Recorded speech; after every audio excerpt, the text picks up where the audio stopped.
यहाँ पर मैं आप लोगों के लिए लेकर आया हूँ संपूर्ण चाणक्य नीति, जिसके पूरे 17 अध्याय यहाँ पर आपको सुनने को मिलेंगे। यदि आप अपने जीवन को बदलना चाहते हैं और चाहते हैं कि आपको कुछ ऐसे तरीके पता चले जिससे आप जीवन को बहुत ही अच्छे ढंग से जी सके, तो ये 17 अध्याय आप सभी के लिए बहुत ही महत्वपूर्ण हैं। तो चलिए इस चाणक्य नीति की शुरुआत करते हैं। आचार्य चाणक्य के जीवन की एक प्रारंभिक घटना से उनके चरित्र का बहुत सुंदर खुलासा होता है। एक बार वे अपने शिष्यों के साथ तक्षशिला से मगध की ओर आ रहे थे। मगध का राजा महानंद उनसे द्वेष रखता था। वह एक बार भरी सभा में चाणक्य का अपमान कर चुका था।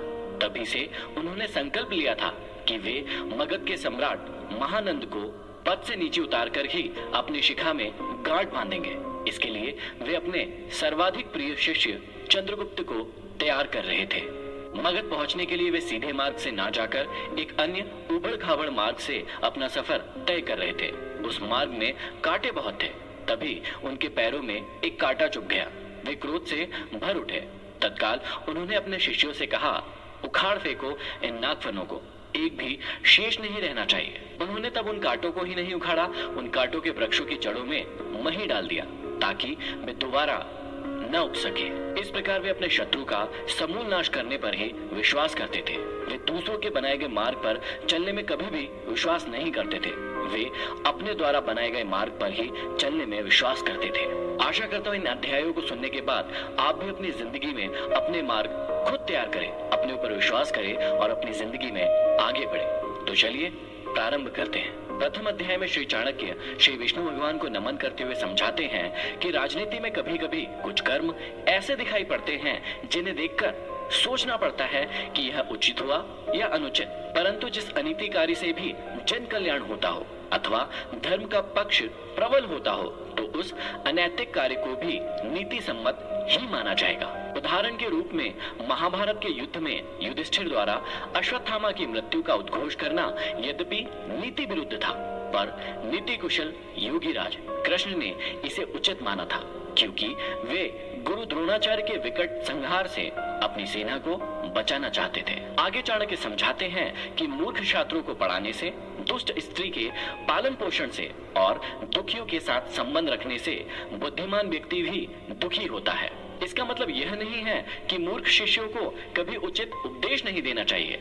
समझाने का तात्पर्य यह है कि पतित आचरण वाली स्त्री की संगति करना तथा दुखी मनुष्यों के साथ समागम करने से विद्वान तथा भले व्यक्ति को दुख ही उठाना पड़ता है।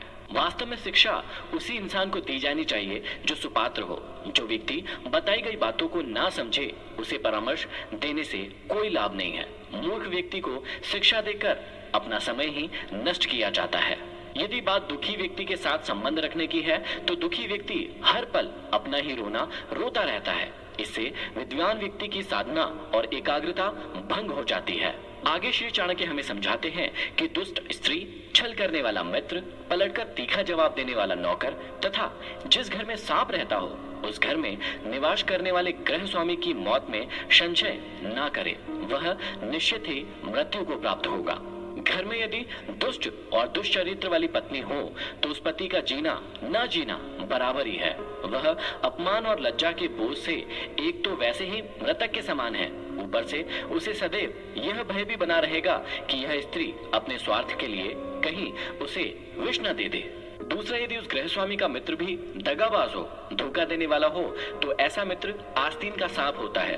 वह कभी भी अपने स्वार्थ के लिए उस गृह स्वामी को ऐसी स्थिति में डाल सकता है जिससे उबरना उसकी सामर्थ्य से बाहर की बात होती है। तीसरा, घर में यदि नौकर बदजुबान हो, बात बात में झगड़ा करने वाला हो, पलटकर तीखा जवाब देने वाला हो, तो समझ लेना चाहिए कि ऐसा नौकर निश्चित रूप से घर के भेद जानता है, और जो घर के भेद जान लेता है वह उसी तरह से घर बार का विनाश कर सकता है जैसे विभीषण ने घर में भेद करके रावण का विनाश करा दिया था। तभी मुहावरा भी बना, घर का भेदी लंका ढाए। विपत्ति के समय काम आने वाले धन की रक्षा करें, धन से स्त्री की रक्षा करें और अपनी रक्षा धन और स्त्री से सदा करें। अर्थात संकट के समय धन की जरूरत सभी को होती है, इसलिए संकट काल के लिए धन बचाकर रखना उत्तम होता है। धन से अपनी पत्नी की रक्षा की जा सकती है। अर्थात यदि यदि परिवार पर कोई संकट आए तो धन का लोभ नहीं रखना चाहिए, परंतु यदि अपने ऊपर कोई संकट आ जाए तो उस समय उस धन व स्त्री दोनों का ही बलिदान कर देना चाहिए। आगे श्री चाणक्य कहते हैं कि आपत्ति से बचने के लिए धन की रक्षा करें, क्योंकि पता नहीं कब आपदा आ जाए और लक्ष्मी तो चंचल है। संचय किया गया धन कभी भी नष्ट हो सकता है। श्री चाणक्य कहते हैं कि जिस देश में सम्मान नहीं, आजीविका के साधन नहीं, बंधु बांधव अर्थात परिवार नहीं और विद्या प्राप्त करने के साधन नहीं, वहां हमें कभी भी नहीं रहना चाहिए। अगले श्लोक में श्री चाणक्य कहते हैं कि जहां धनी, वैदिक ब्राह्मण, राजा, नदी और वैद्य ये 5 न हो, वहां एक दिन से भी ज्यादा नहीं रहना चाहिए। भावार्थ यह है कि जिस जगह पर इन 5 का अभाव हो, वहां मनुष्य को एक दिन भी ठहरना उत्तम नहीं होगा। जहां धनी व्यक्ति होंगे वहां व्यापार अच्छा होगा, जहां व्यापार अच्छा होगा तो वहां आजीविका के साधन भी अच्छे होंगे। जहां श्रुतियों अर्थात वेदों के ज्ञाता ब्राह्मण होंगे वहां मनुष्य जीवन के धार्मिक तथा ज्ञान के क्षेत्र में भी विस्तृत रूप से फैले हुए होंगे। जहां स्वच्छ जल की नदियां होंगी वहां जल का अभाव नहीं रहेगा, और जहां कुशल वैद्य होंगे वहां बीमारी पास में नहीं आ सकती। आगे श्री चाणक्य कहते हैं कि जहां जीविका, भय, लज्जा, चतुराई और त्याग की भावना ये 5 चीज ना हो, वहां के लोगों का साथ कभी ना करें। श्री चाणक्य कहते हैं कि जिस स्थान पर जीवन यापन के साधन ना हो, जहां सदैव भय की परिस्थिति बनी रहती हो, जहां लज्जाशील व्यक्तियों की जगह बेशर्म और खुदगर्ज लोग रहते हो, जहां कला कौशल और हस्तशिल्प का सर्वदा अभाव हो और जहां के लोगों के मन में जरा भी त्याग और परोपकार की भावनाएं ना हो, वहां के लोगों के साथ ना तो रहें और ना ही उनसे कोई व्यवहार रखें।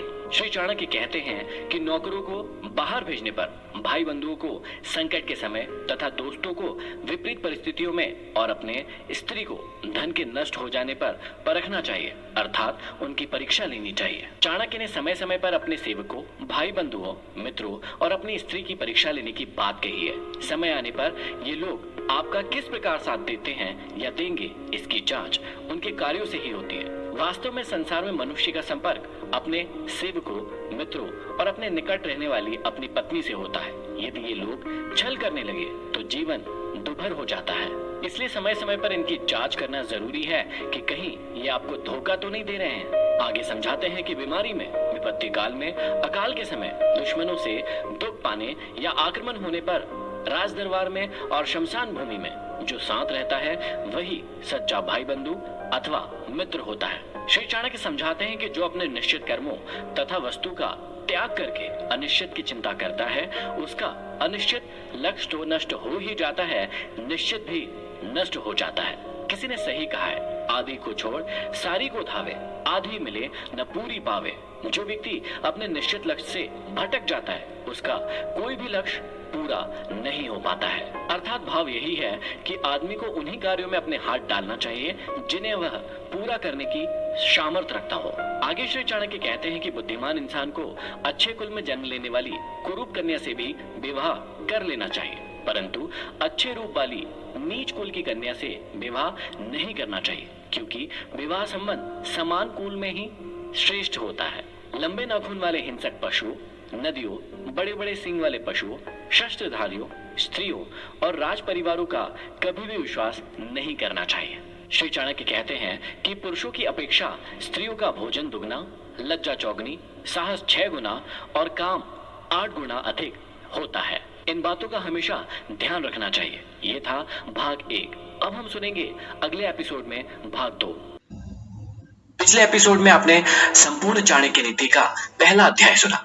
अब हम सुनने जा रहे हैं दूसरा अध्याय।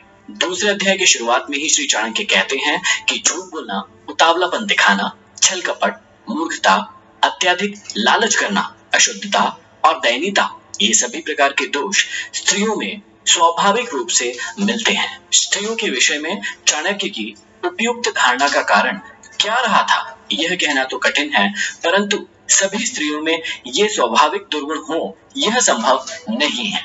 चाणक्य के काल में स्त्री शिक्षा का निश्चित रूप से अकाल रहा होगा। इसी आधार पर चाणक्य ने स्त्री को मूर्ख, लालची, अशुद्ध, झूठी, छली आदि कहा होगा।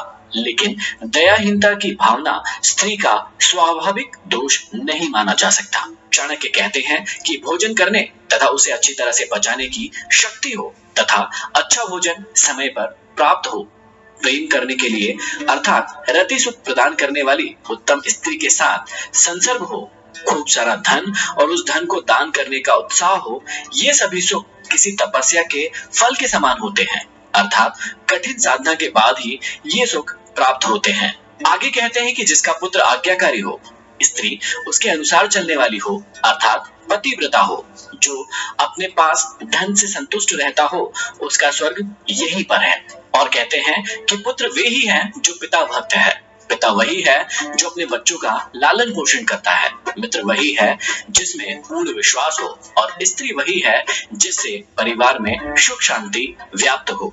जो मित्र प्रत्यक्ष रूप से मधुर वचन बोलता हो और पीठ पीछे अर्थात अप्रत्यक्ष रूप से आपके सारे कार्यों में रूड़ा अटकाता हो, ऐसे मित्रों को उस घड़ी के समान त्याग देना चाहिए जिसके भीतर विष भरा हो और ऊपर मुंह के पास दूध भरा हो।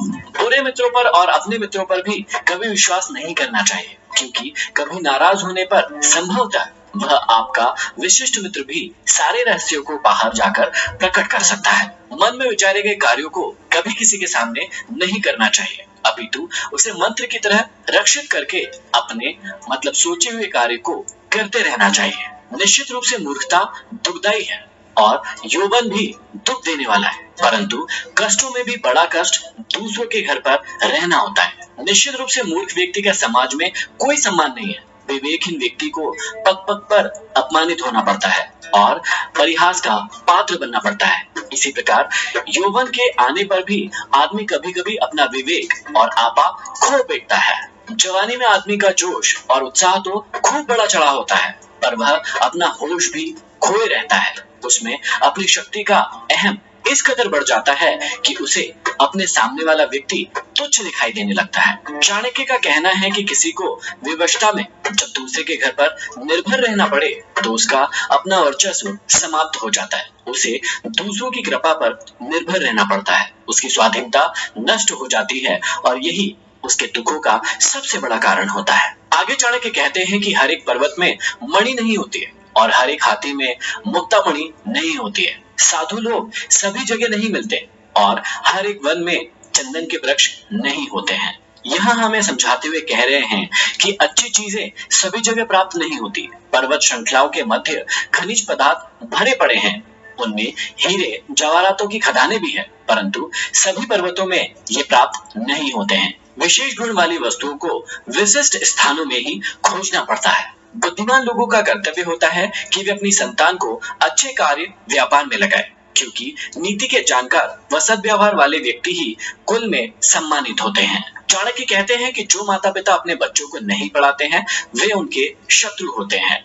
ऐसे अपढ़ बालक सभा के मध्य में उसी प्रकार शोभा नहीं पाते जैसे हंसों के मध्य में बगुला शोभा नहीं पाता। अत्यधिक लाड़ प्यार से पुत्र और शिष्य गुणहीन हो जाते हैं और ताड़ना से गुणी हो जाते हैं।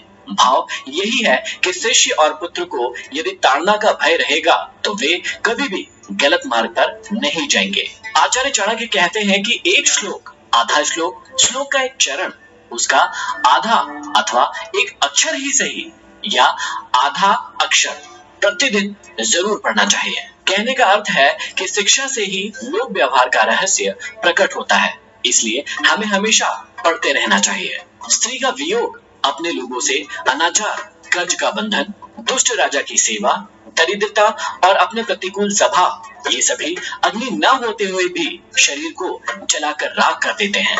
नदी के किनारे खड़े वृक्ष, दूसरों के घर गई स्त्री, मंत्री के बिना राजा शीघ्र ही नष्ट हो जाते हैं, इसमें कोई भी संशय नहीं करना चाहिए। आगे चाणक्य कहते हैं कि ब्राह्मणों का बल विद्या है, राजाओं का बल उनकी सेना है, वैश्यों का बल उनका धन है और शूद्रों का बल छोटा बनकर रहना अर्थात सेवा कर्म करते रहना है। आपको इन बातों का भी ध्यान रखना चाहिए कि वैश्या निर्धन मनुष्य को, प्रजा पराजित राजा को, पक्षी फल रहित वृक्ष को व अतिथि उस घर को जिसमें वे आमंत्रित किए जाते हैं को भोजन करने के पश्चात छोड़ देते हैं। ब्राह्मण दक्षिणा ग्रहण करके यजमान को, शिक्षक विद्या अध्ययन करने के उपरांत अपने गुरु को और हिरण जले हुए वन को त्याग देते हैं। इस श्लोक में चाणक्य ने कहा है कि किसी प्रयोजन के लिए यदि कोई व्यक्ति किसी के पास जाता है तो उसे कार्य पूरा होते ही वह स्थान छोड़ देना चाहिए। उद्देश्य पूर्ति के बाद वहां रुकना किसी भी दृष्टि से उत्तम नहीं है। बुरा आचरण अर्थात दुराचारी के साथ रहने से, पाप दृष्टि रखने वालों का साथ करने से अर्थात अशुद्ध स्थान पर रहने वालों से मित्रता करने वाला शीघ्र ही नष्ट हो जाता है। बुरी संगत का सदैव बुरा असर पड़ता है। यहाँ चाणक्य ने इसी और ध्यान खींचा है। चाणक्य समझाते हैं कि मित्रता हमेशा बराबर वालों में ही शोभा पाती है। नौकरी राजा की अच्छी होती है, व्यवहार में कुशल व्यापारी और घर में सुंदर स्त्री शोभा पाती है। मित्रता कभी भी दो स्तर वालों में सफल नहीं होती है। एक सा स्वभाव, एक समान समाज में जीवन स्तर, एक से कर्म दो व्यक्तियों के बीच में मित्रता के आधार हो सकते हैं।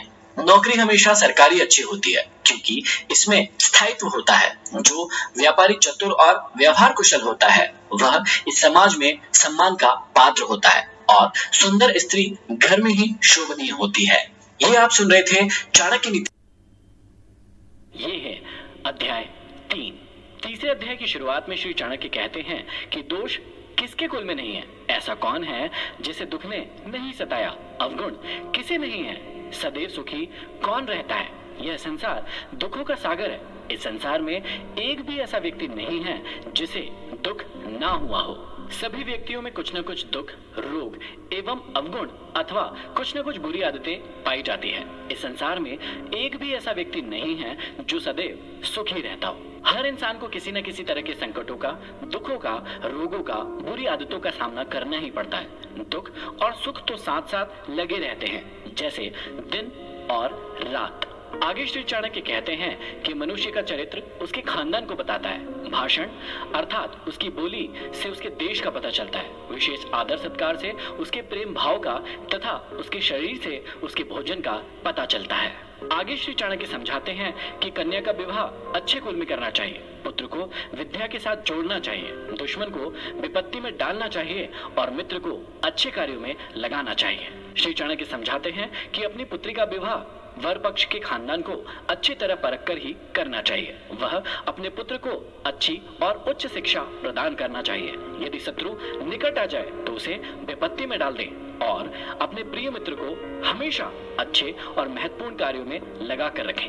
आगे समझाते हैं कि दुर्जन और सर्प के सामने आने पर सर्प का वरण करना उचित है, ना कि दुर्जन का, क्योंकि सर्प तो सिर्फ एक ही बार डसता है, लेकिन दुर्जन व्यक्ति आपको कदम कदम पर बार बार डसता ही रहता है। इसलिए इस बात का हमेशा ध्यान रखें। राजा खानदानी लोगों को ही अपने पास एकत्र करता है, क्योंकि कुलीन अर्थात अच्छे खानदान वाले लोग प्रारंभ में, मध्य में और अंत में राजा को किसी भी दिशा में नहीं त्यागते हैं। चाणक्य समझाते हैं कि मूर्ख व्यक्ति से हमेशा बचना चाहिए। वह प्रत्यक्ष में दो पैरों वाला पशु है। जिस प्रकार बिना आंख वाले अर्थात अंधे व्यक्ति को कांटे भेदते हैं, उसी प्रकार मूर्ख व्यक्ति अपने कटु व अज्ञान से भरे वचनों से हमें भेदता रहता है। रूप और यौवन से संपन्न तथा उच्च कुल में जन्म लेने वाला व्यक्ति भी यदि विद्या से रहित है तो वह बिना सुगंध के फूल की भांति शोभा नहीं पाता है। भाव यही है कि आदमी की शोभा उसके सुंदर रूप, यौवन व उच्च कुल में जन्म लेने से नहीं होता है। उसकी शोभा उसके ज्ञान से होती है। कोयल की शोभा उसके स्वर में है, स्त्रियों की शोभा उनके पतिव्रत धर्म में है, गुरु व्यक्ति की शोभा उनके ज्ञान में होती है और तपस्वियों की शोभा उनके क्षमा में है। यदि किसी एक व्यक्ति को त्यागने से पूरे कुल की रक्षा होती है तो उस एक व्यक्ति को छोड़ देना चाहिए। पूरे गांव की भलाई के लिए कुल को तथा देश की भलाई के लिए एक गांव को और अपने आत्मसम्मान की रक्षा के लिए सारी पृथ्वी को छोड़ देना चाहिए। आगे श्री चाणक्य कहते हैं कि उद्योग धंधा करने पर निर्धनता कभी नहीं रहती है। प्रभु का नाम जपने पर पाप नष्ट हो जाते हैं। चुप रहने अर्थात सहनशीलता रखने पर लड़ाई झगड़े नहीं होते हैं। जो जागता रहता है अर्थात सदैव सजग रहता है, उसे कभी भी किसी भी चीज का भय नहीं सताता है। आगे चाणक्य समझाते हैं कि अति सुंदर होने के कारण सीता का हरण हुआ, अत्यंत अहंकार के कारण रावण का वध हुआ, अत्यधिक दान के कारण राजा बलि बांधा गया। अर्थात सभी के लिए अति ठीक नहीं होती है, इसलिए हमें किसी भी चीज में अति नहीं करना चाहिए। हर चीज की एक सीमा होती है, मर्यादा होती है। सीमा से बाहर जाने पर प्रायः नुकसान ही होता है। आगे चाणक्य समझाते हैं कि समर्थ को भार कैसा, व्यवसाय के लिए कोई स्थान दूर क्या, विद्वान के लिए विदेश कैसा और मधुर वचन बोलने वाले के लिए शत्रु कौन। अर्थात जो व्यक्ति समर्थ है उसे कोई भी काम सहज ही लगेगा, उसे कोई भी कार्य भार स्वरूप नहीं लगेगा। व्यवसायी व्यक्ति अपने व्यवसाय के लिए कहीं भी जा सकता है, वह स्थान की दूरी को नहीं देखता, वह अपने लाभ को देखता है। इसी प्रकार विद्वान व्यक्ति के लिए विदेश में भी लाखों मित्र हो सकते हैं और यदि कोई व्यक्ति मीठा बोलता है, अच्छा वाणी में बोलता है तो उसके कोई शत्रु नहीं होते हैं। आगे समझाते हैं कि एक ही सुगंधित फूल वाले वृक्ष से जिस प्रकार सारा वन सुगंधित हो जाता है, उसी प्रकार एक सुपुत्र से सारा कुल शोभित हो जाता है। अच्छे गुण सभी जगह प्रशंसनीय होते हैं, उनकी लोक प्रसिद्धि सुगंधित पुष्प की भांति होती है जो सभी जगह फैल जाती है। किसी कुल का एक सुपुत्र सारे कुल को सम्मानित कर देता है। आगे कहते हैं कि आग से जलते हुए सूखे वृक्ष से सारा वन जल जाता है, जैसे कि एक कुपुत्र से सारे कुल का नाश हो जाता है। कुल का विनाश करने के लिए एक ही कुपुत्र काफी होता है। ठीक उसी प्रकार जैसे एक जलता हुआ वृक्ष पूरे वन को जलाकर खाक कर देता है। आगे श्री चाणक्य कहते हैं कि शोक और दुख देने वाले बहुत से पुत्रों को पैदा करने से क्या लाभ है।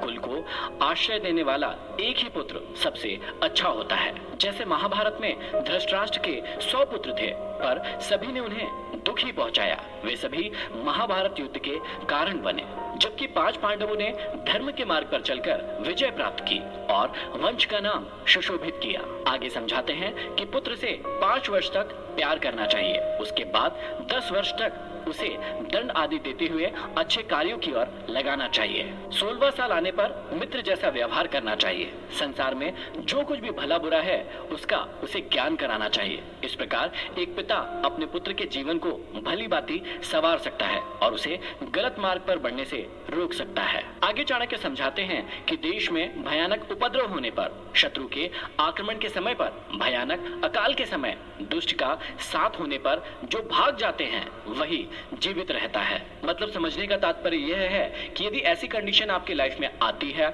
तो उस कंडीशन में भागना ही सही फैसला होगा। जिनके पास धर्म, अर्थ, काम और मोक्ष इनमें से कुछ भी नहीं होता है, उसके लिए जन्म लेने का फल केवल मृत्यु ही होता है। आगे चाणक्य समझाते हैं कि जहां मूर्खों का सम्मान नहीं होता, जहां अन्न भंडार सुरक्षित रहता है, जहां पति पत्नी में कभी झगड़े नहीं होते, वहां लक्ष्मी बिन बुलाए ही निवास करती है। भाव यह है कि जिस देश में मूर्खों की जगह विद्वानों का सम्मान होता है, जहां समुचित अन्न भंडार रहता है, जहां परिवार और घर गृहस्थी में प्यार बना रहता है, वहां सुख और समृद्धि बराबर बनी रहती है। यह था चाणक्य नीति का। आपने तीसरा अध्याय सुना था। अब हम बढ़ते हैं चौथे अध्याय की ओर, जहां चाणक्य हमें समझा रहे हैं कि शरीरधारी जीव के गर्भ काल में ही आयु, कर्म, धन, विद्या, मृत्यु इन पांचों की सृष्टि साथ ही साथ हो जाती है। इस नीति के द्वारा चाणक्य मानव जीवन की सभी बातों को पूर्व निर्धारित मानते हैं। उनका मत है कि मनुष्य जीवन काल की अवधि मृत्यु, सुख दुख, मान अपमान, विद्या और संपत्ति का भोग सभी ईश्वर के अधीन है। बिना उसकी मर्जी के पत्ता तक नहीं हिलता। अतः सब कुछ उस पर छोड़कर मनुष्य को अपने कर्म पर ध्यान देना चाहिए। आगे चाणक्य समझाते हैं कि साधु महात्माओं के सत्संग से पुत्र, मित्र, बंधु और जो अनुराग करते हैं वे संसार के चक्र से छूट जाते हैं और उनके कुल धर्म से उनका कुल उज्जवल हो जाता है। भाव यह है कि जिस कुल में साधु महात्मा जैसा कोई पुत्र उत्पन्न हो जाता है, उसके सत्संग से बाकी सभी लोगों का भी सांसारिक परिष्कार हो जाता है। आगे समझाते हैं कि जिस प्रकार मछली देखरेख से, कछुई चिड़िया स्पर्श से सदैव अपने बच्चों का लालन पोषण करती है, वैसे ही अच्छे लोगों के साथ से सर्व प्रकार से रक्षा होती है। यहाँ चाणक्य सत्संगति पर जोर देते हैं और कहते हैं कि अच्छे लोगों का साथ होने पर किसी भी प्रकार की हानि नहीं होती है। सज्जनों का साथ सदैव सुखकारी और हितकारी होता है। चाणक्य कहते हैं कि यह नश्वर शरीर जब तक निरोग व स्वस्थ है या जब तक मृत्यु नहीं आती है, तब तक मनुष्य को अपने सभी पुण्य कर्म कर लेने चाहिए, क्योंकि अंत समय आने पर वह क्या कर पाएगा। समय किसी की प्रतीक्षा नहीं करता, समय गुजरता जाता है। इसलिए किसी भी कार्य को कल पर नहीं छोड़ना चाहिए। और कहा भी जाता है, कल करे सो आज कर, आज करे सो अब, पल में परलय होएगी फिर करेगा कब। अतः समय का कोई भरोसा नहीं है। जो पुण्य कर्म करने हैं अभी कर लेना चाहिए, फिर समय नहीं मिलेगा। आगे कहते हैं कि विद्या कामधेनु के समान इच्छा पूरी करने वाली होती है।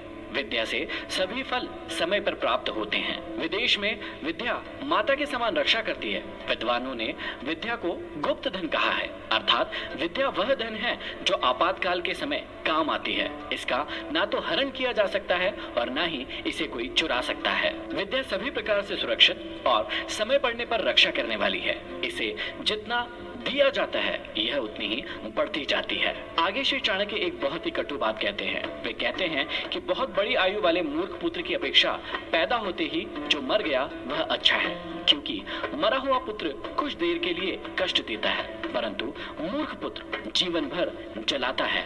आगे फिर चाणक्य कहते हैं कि उस गाय से क्या लाभ जो न बच्चा जने और ना ही दूध दे। ऐसे पुत्र के जन्म लेने से क्या लाभ जो ना तो विद्वान हो और ना ही किसी देवता का भक्त हो।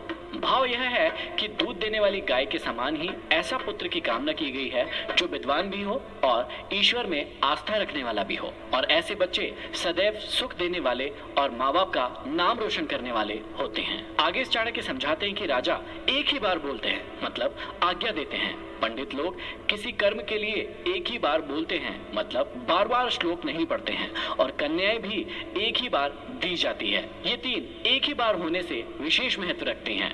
राजा का, विद्वान का और कन्या के पिता का वचन अथवा कथन अटल होता है। आगे समझाते हैं कि तपस्या अकेले में, अध्ययन या पढ़ाई 2 के साथ और गाना 3 के साथ, यात्रा 4 के साथ, खेती 5 के साथ और युद्ध बहुत की सहायता से होने पर ही उत्तम होते हैं। फिर आगे कहते हैं कि पत्नी वही है जो पवित्र और चतुर है, पतिव्रता है। पत्नी वही है जिस पर पति का प्रेम है। पत्नी वही है जो सदैव सत्य बोलती है। आगे समझाते हैं कि बार बार अभ्यास ना करने पर विद्या विष बन जाती है। बिना पचा भोजन विष बन जाता है। दरिद्र के लिए सज्जनों की सभा या साथ और वृद्धों के लिए युवा स्त्री विष के समान होती है।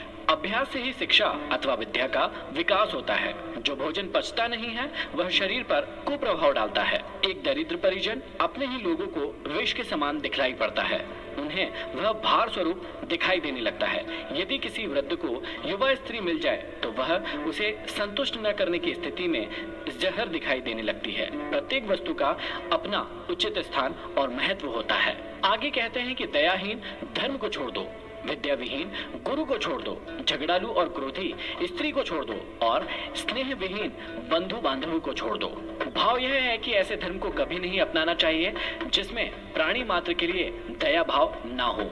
ऐसे गुरु को नहीं अपनाना चाहिए जिसमें विद्वता या ज्ञान न हो। ऐसी पत्नी को कभी स्वीकार नहीं करना चाहिए जो क्रोधी स्वभाव की हो और कलह करने वाली हो। साथ ही ऐसे परिजनों से संबंध नहीं रखना चाहिए जो सुख दुख में काम न आए। बहुत ज्यादा पैदल चलना मनुष्य को बुढ़ापा ला देता है। घोड़ों को एक ही स्थान पर बांधे रखना और स्त्रियों के साथ पुरुष का समागम न होना और वस्त्रों को लगातार धूप में डालने से उनका बुढ़ापा आ जाता है। बुद्धिमान व्यक्ति को बार बार यह सोचना चाहिए कि हमारे मित्र कितने हैं, हमारा समय कैसा है, अच्छा है या फिर बुरा है। यदि बुरा है तो उसे अच्छा कैसे बनाए, हमारा निवास स्थल कैसा है, हमारी आय कितनी है और व्यय कितना है, मैं कौन हूँ, आत्मा हूँ अथवा शरीर, स्वाधीन हूँ अथवा पराधीन, तथा मेरी शक्ति कितनी है। आगे चाणक्य कहते हैं कि राजा की पत्नी, गुरु की स्त्री, मित्र की पत्नी, पत्नी की माता अर्थात सास और अपनी जननी, ये 5 माताएं मानी गई हैं। इनके साथ हमेशा माँ का व्यवहार करना चाहिए। यदि आप इन सभी बातों का ध्यान रखेंगे तो अपने जीवन में सफलता के मार्ग पर आगे बढ़ते चले जाएंगे। आप सुन रहे थे संपूर्ण चाणक्य नीति का 4था भाग। अब बढ़ते हम शुरू करने जा रहे हैं चाणक्य नीति का 5वां अध्याय। चलिए प्रारंभ करते हैं। 5वें अध्याय के प्रारंभ में चाणक्य कहते हैं कि स्त्रियों का गुरु पति होता है, अतिथि सबका गुरु है, ब्राह्मण और क्षत्रिय और वैश्या का गुरु अग्नि है तथा चारों वर्णों का गुरु ब्राह्मण है। आगे समझाते हैं कि जिस प्रकार घीसने, काटने, आग में तापने, पीटने, इन चारों उपायों से सोने की परख की जाती है, वैसे ही त्याग, शील, गुण और कर्म, इन चारों से मनुष्य की पहचान होती है। भय से तभी तक डरना चाहिए जब तक भय आए नहीं। आए हुए भय को देखकर निशंक होकर प्रहार करना चाहिए, अर्थात उस भय की परवाह कभी नहीं करना चाहिए। एक ही माता के पेट से और एक ही नक्षत्र में जन्म लेने वाली संतान समान गुण और शील वाली नहीं होती है, जैसे बेर के कांटे। सभी बच्चों का स्वभाव अलग अलग होता है, भले ही वे जुड़वा पैदा हो। बेर के पेड़ पर फल भी लगते हैं और कांटे भी। यह ईश्वर की विचित्र लीला है, जिसे समझना सरल नहीं। जिसका जिस वस्तु से लगाव नहीं है, उस वस्तु का वह अधिकारी नहीं है। यदि कोई व्यक्ति सौंदर्य प्रेमी नहीं होता तो श्रृंगार शोभा के प्रति उसकी आसक्ति नहीं होती है।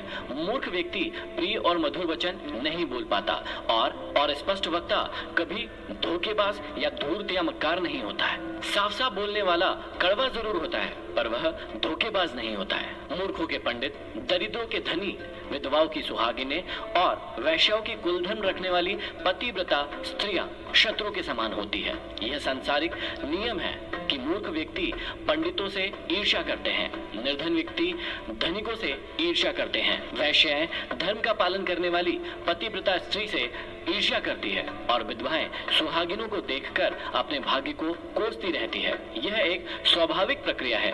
दूसरों को सुखी देखकर कोई सुखी नहीं होता है। आगे समझाते हैं कि आलस्य से अध्ययन कभी ना करें, क्योंकि विद्या नष्ट हो जाती है।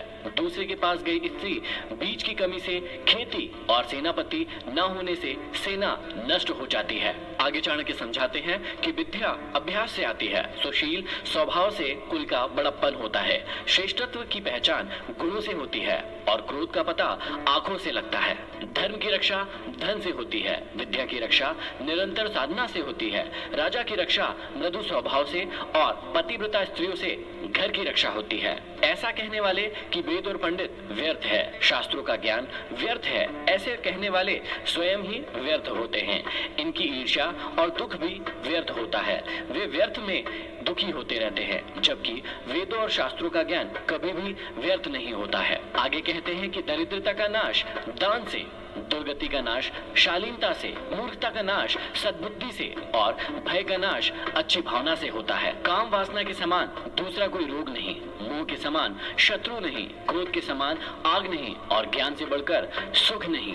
मनुष्य अकेला ही जन्म लेता है और अकेला ही मरता है। वह अकेला ही अपने अच्छे और बुरे कर्मों को भोगता है। वह अकेला ही नरक में जाता है और परम पद को पाता है। ब्रह्मज्ञानी की दृष्टि में स्वर्ग तिनके के समान है। शूरवीरों की दृष्टि में जीवन तिनकों के समान है।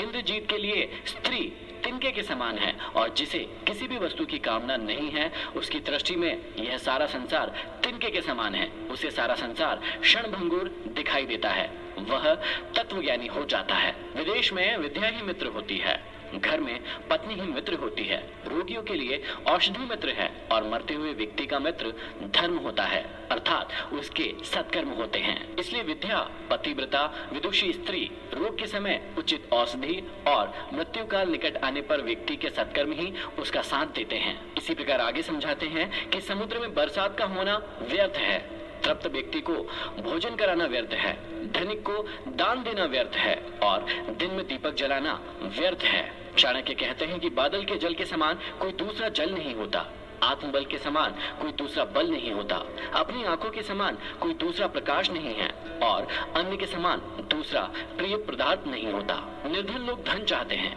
पशु वाणी चाहते हैं, मनुष्य स्वर्ग की इच्छा करता है और देवगण मोक्ष चाहते हैं। संसार में सभी प्राणी किसी न किसी अभाव से ग्रस्त रहते हैं। इस अभाव को मिटाने के लिए वे प्रयत्न करते रहते हैं। प्रायः जिस प्राणी के पास जिस वस्तु का अभाव होता है, वह उसी को पाना चाहता है। सत्य पर पृथ्वी टिकी है, सत्य से सूर्य तपता है, सत्य से वायु बहती है। संसार के सभी पदार्थ सत्य में ही निहित होते हैं। यहाँ सत्य की महत्ता का प्रतिपादन करते हुए आचार्य चाणक्य कहते हैं कि यह समस्त पृथ्वी, हवा की गति, सूर्य की तपिश और संपूर्ण ब्रह्मांड सत्य में ही समाया हुआ है। सत्य के द्वारा ही सारा ब्रह्मांड चलाया जाता है और कहा भी जाता है सत्यम शिवम सुंदरम, अर्थात सत्य ही सबसे बड़ा धर्म है, सत्य से बढ़कर कुछ भी नहीं है। लक्ष्मी अनित्य और अस्थिर है, प्राण भी अनित्य है और जीवन भी अनित्य है। इस चलते फिरते संसार में केवल धर्म ही स्थिर है।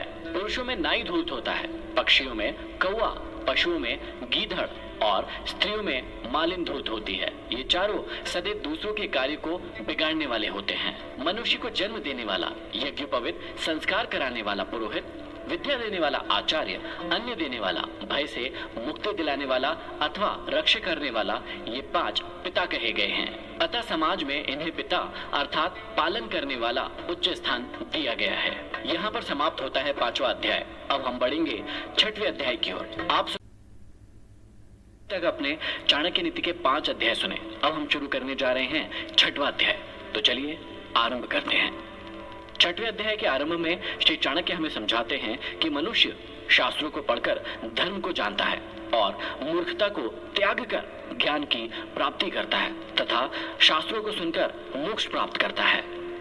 श्री चाणक्य कहते हैं कि पक्षियों में कौवा, पशुओं में कुत्ता, ऋषि मुनियों में क्रोध करने वाला और मनुष्यों में चुगली करने वाला चांडाल अर्थात नीच होता है। पाप कर्म व चुगली करने वाला मानव जीवन में दोष माने गए हैं।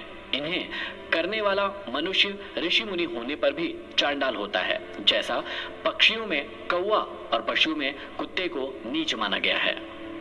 आगे समझाते हैं कि कांसे का पात्र राग द्वारा मांजने से शुद्ध होता है, तांबे का पात्र खटाई से रगड़ने से शुद्ध होता है, स्त्री रसवरा होने से पवित्र होती है और नदी तीव्र गति से बहने से निर्मल होती है।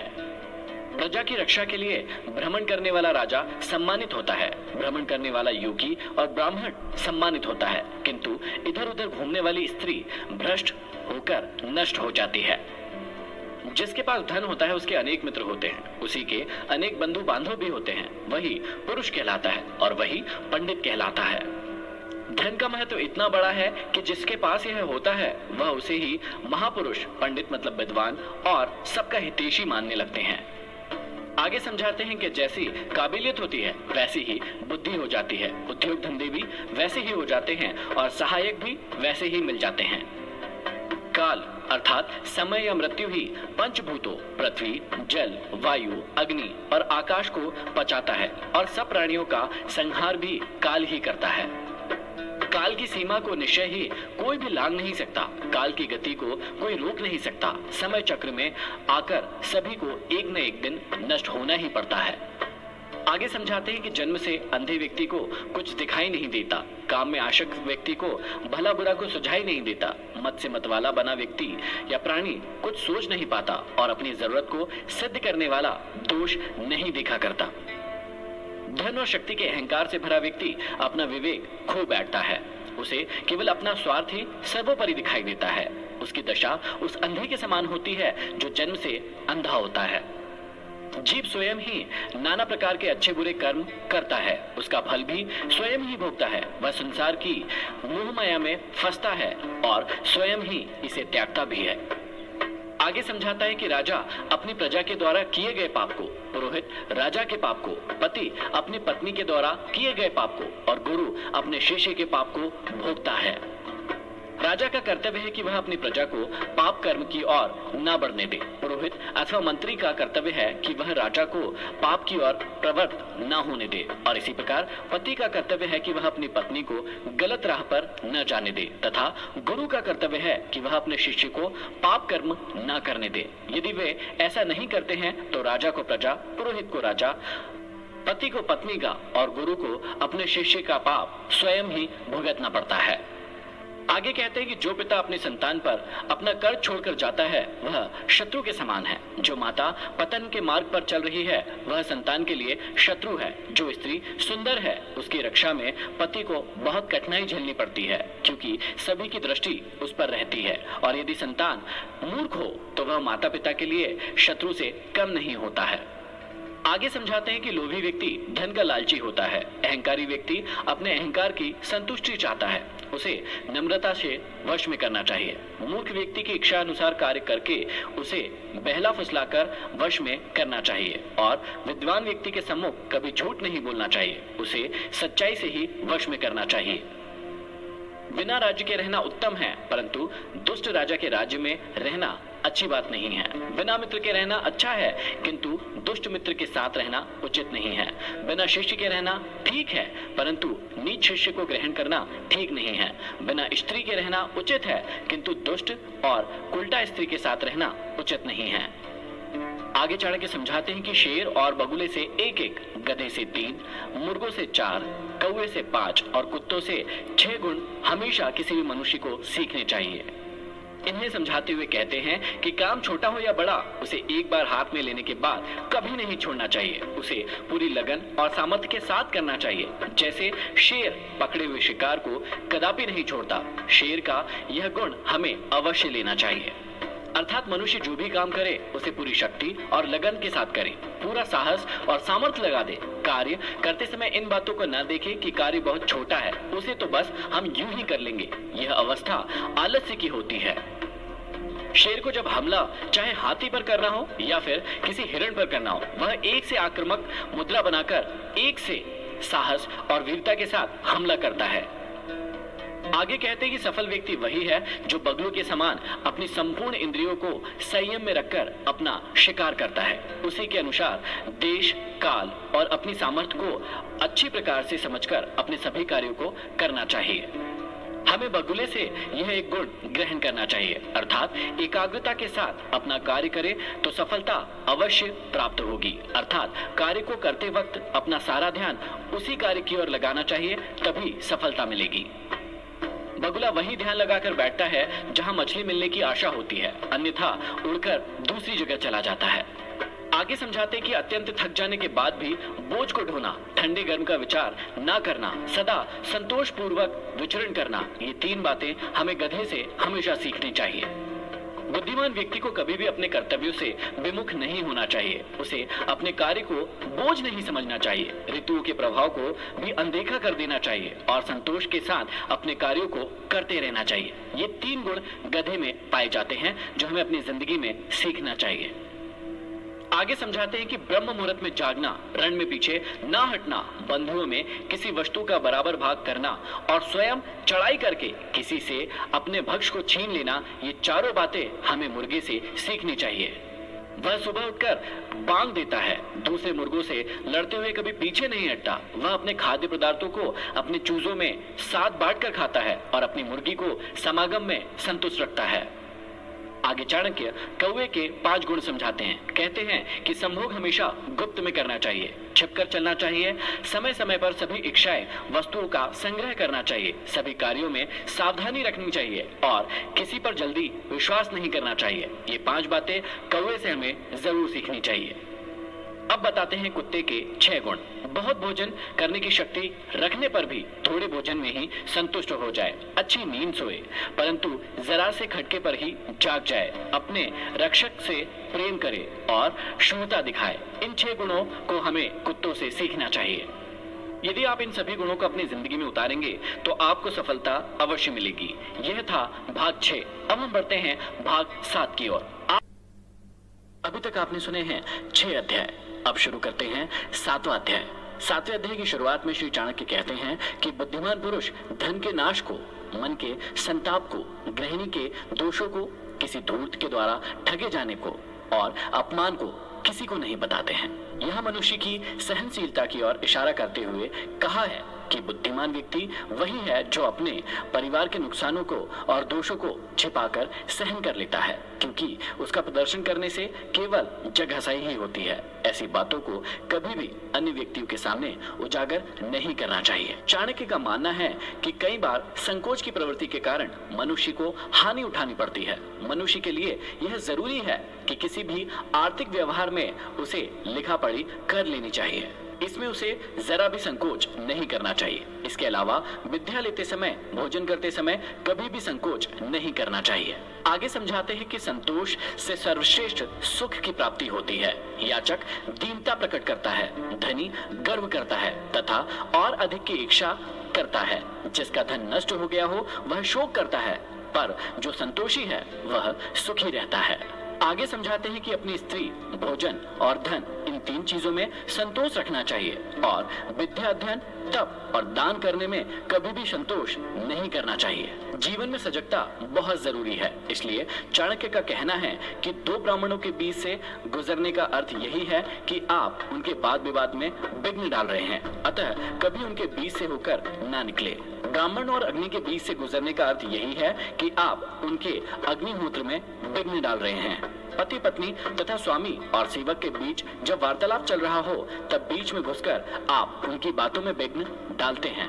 इसी तरह बैल और हल के बीच से निकलते वक्त चोट लग जाने का भय बना रहता है, अतः इन बातों का हमेशा ध्यान रखना चाहिए। आगे समझाते हैं कि पैर से अग्नि, गुरु, ब्राह्मण, गौ, कन्या, वृद्ध और बालक को कभी नहीं छूना चाहिए। इन्हें पैर से स्पर्श करने पर पाप लगता है क्योंकि ये सभी आदरणीय हैं। चाणक्य कहते हैं कि बैलगाड़ी से 5 हाथ, घोड़े से 10 हाथ, हाथी से 1000 हाथ दूर बचकर रहना चाहिए और दुष्ट पुरुष या राजा का देश छोड़ ही देना चाहिए।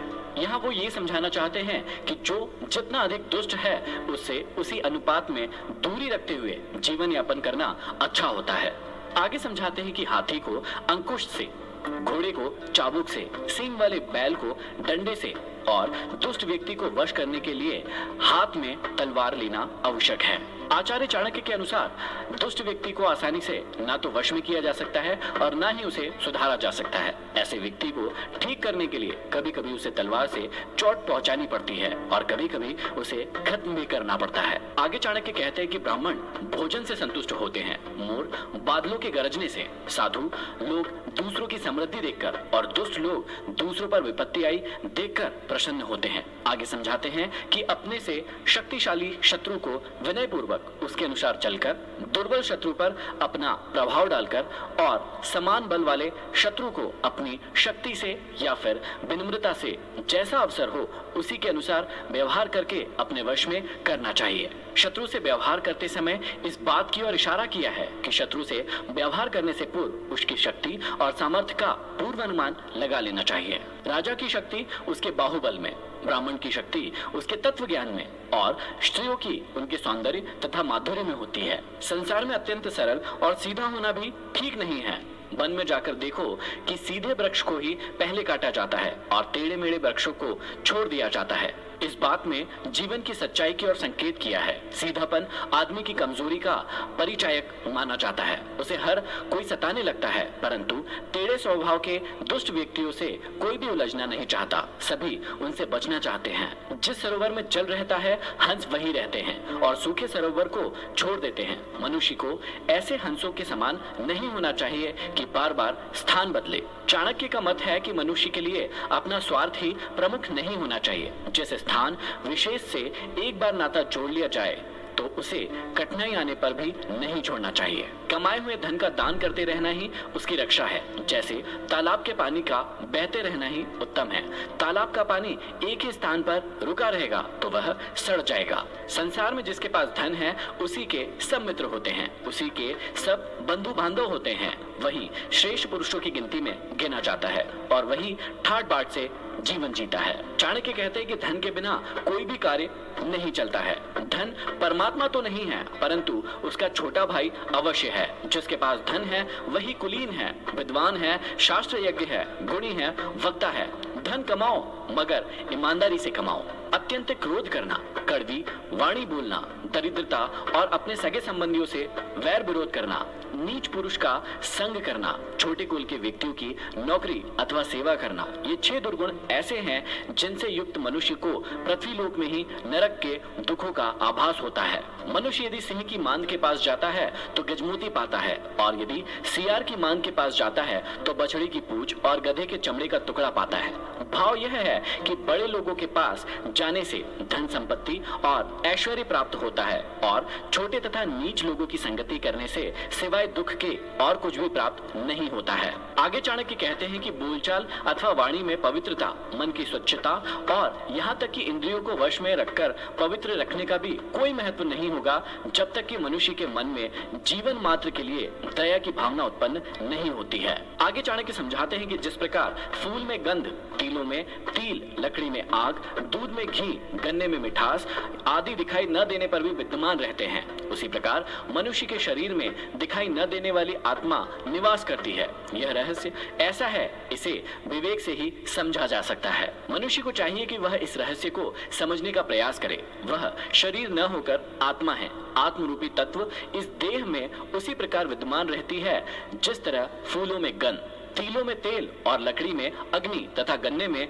मिठास और दूध में घी विद्यमान होने पर भी वह दिखाई नहीं देते, लेकिन वे उसमें हैं। इसी प्रकार हम सब में भी कई सारे गुण उपस्थित है। उन्हें पहचान कर उन्हें बाहर निकालने की कोशिश कीजिए। यह था अध्याय 7। अब हम चलिए आरंभ करते हैं। 8वें अध्याय की शुरुआत में श्री चाणक्य कहते हैं कि निकृष्ट लोग सिर्फ धन की कामना करते हैं, मध्यम लोग धन और यश दोनों की चाहत रखते हैं और उत्तम लोग केवल यश की चाहत रखते हैं, क्योंकि मान सम्मान सभी प्रकार के धनों से श्रेष्ठ है।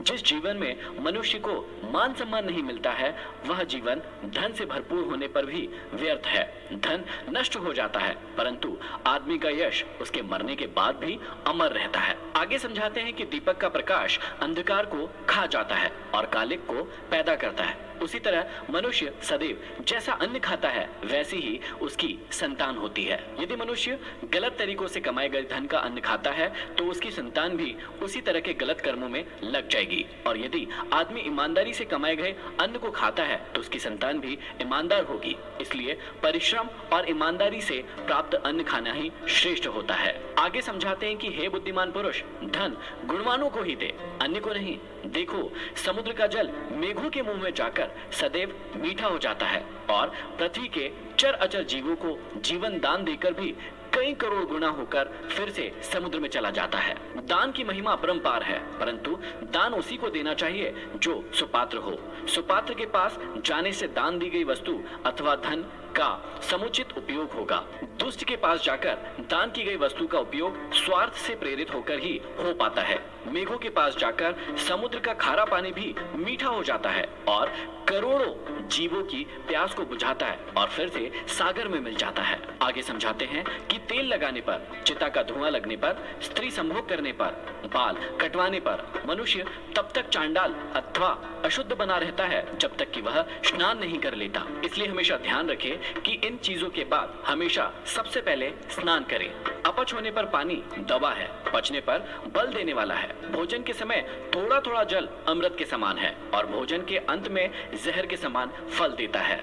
इसलिए हमेशा ध्यान रखें कि भोजन के अंत में पानी ना पिए, या तो भोजन के दौरान थोड़ा थोड़ा पानी पिए या भोजन समाप्त होने के आधे से 1 घंटे के बाद पानी का सेवन करें। बुढ़ापे में स्त्री का मर जाना, बंधु के हाथों में धन का चला जाना और दूसरों के आश्रय पर भोजन का प्राप्त होना, ये तीनों ही स्थितियां पुरुषों के लिए दुखदायी है। यज्ञ ना करने वाले का वेद पढ़ना व्यर्थ है, बिना दान के यज्ञ करना व्यर्थ है, बिना भाव के सिद्धि कभी नहीं होती है। इसीलिए भाव अर्थात प्रेम ही सब में प्रधान है। भाव के बिना कोई भी कार्य संपन्न नहीं होता, अतः सभी कार्यों में आस्था जरूरी होती है। शांति के बराबर दूसरा कोई तप नहीं है, संतोष से बढ़कर कोई सुख नहीं है, लालच से बड़ा कोई रोग नहीं है और दया से बड़ा कोई धर्म नहीं है। क्रोध यमराज की मूर्ति है, लालच नरक में बहने वाली नदी है, विद्या कामधेनु गाय है और संतोष इंद्र के नंदनवन जैसे सुख देने वाला है। क्रोध आदमी को हमेशा मृत्यु की ओर धकेलता है, लालच अनेक कष्टों को जन्म देता है। विद्या मनोवांछित फल देने वाली है और संतोष से आत्म सुख मिलता है। गुण से रूप की शोभा होती है, शील से कुल की शोभा होती है, सिद्धि से विद्या की शोभा होती है और भोग से धन की शोभा होती है। यहाँ भोग से आशय यह है कि धन का उपयोग जब तक सकर्मों के लिए नहीं किया जाता, तब तक धन की शोभा नहीं की जा सकती। आगे चाणक्य कहते हैं कि गुणहीन व्यक्ति की सुंदरता व्यर्थ है, दुष्ट स्वभाव वाले व्यक्ति का कुल नष्ट होने योग्य है। यदि लक्ष्य की सिद्धि ना हो तो विद्या व्यर्थ है और जिस धन का सदुपयोग ना हो वह धन व्यर्थ है। आगे श्री चाणक्य कहते हैं कि भूमि के भीतर प्रविष्ट हुआ जल ही पवित्र होता है। वर्षा का अधिकांश जल तो बहकर नाले नदियों द्वारा समुद्र में चला जाता है। जो जल बचा हुआ है वह कुओं, नदियों और तालाबों में भूमि के स्रोत से आता रहता है। आगे कहते हैं कि लोभ से प्रेरित ब्राह्मण आदर का पात्र नहीं रहता है और महत्वाकांक्षा न रखने वाला राजा आलसी और अकर्मण्य होकर नष्ट हो जाता है। संकोच करने वाली वैश्या ग्राहकों को प्रसन्न न करने के कारण अपना धंधा चौपट कर लेती है और बेशर्म कुलीन स्त्री दूसरों का विषय वासना का शिकार होकर पतित हो जाती है। संसार में विद्वान व्यक्ति की प्रशंसा होती है। विद्वान व्यक्ति ही सभी जगह पूजे जाते हैं। विद्या से ही सब कुछ मिलता है। विद्या ही सब जगह पूजा जाता है।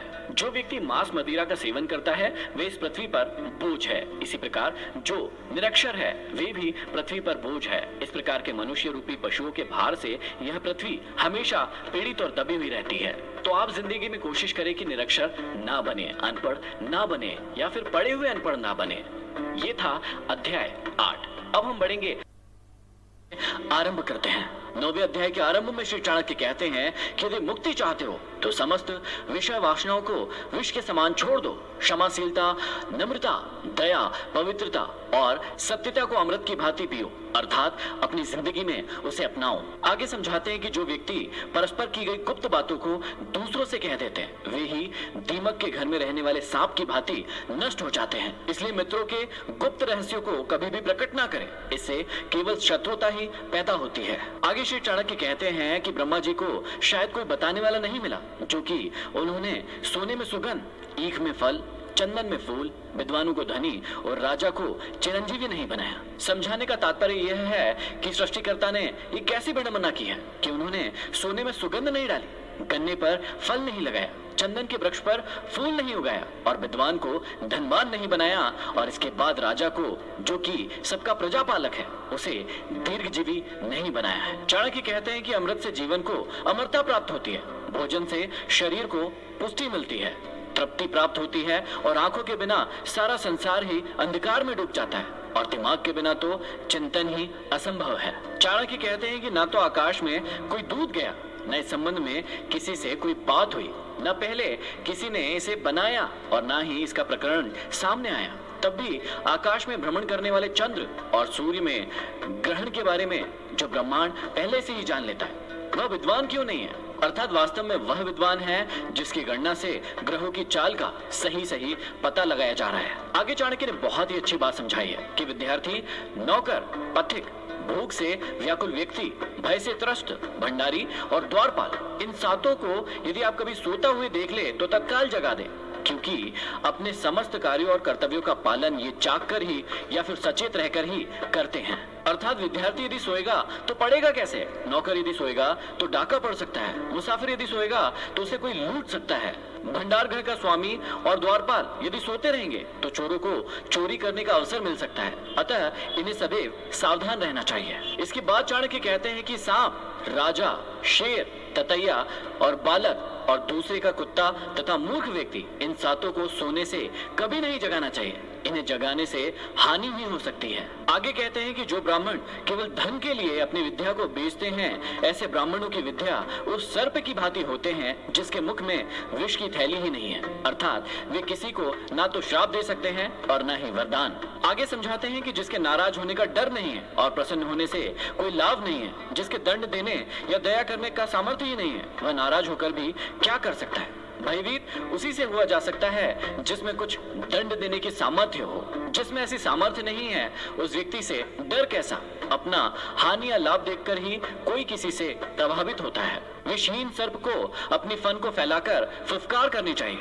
विष के न होने पर भी फुफकार से उसे डराना अवश्य चाहिए। यदि विषहीन सर्प ऐसा नहीं करेगा तो वह अपना बचाव नहीं कर पाएगा, लोग उसे पत्थर मारेंगे। तात्पर्य यह है कि राजा के पास शक्ति चाहे थोड़ी हो पर उसे अपनी शक्ति का दिखावा करके शत्रु को भयभीत अवश्य करते रहना चाहिए। आगे श्री चाणक्य कहते हैं कि जुआरियों की कथा को महाभारत की कथा से जोड़कर दिखाया है कि राजनीतिकारों को जुए की लत से कितना भारी नुकसान उठाना पड़ता है।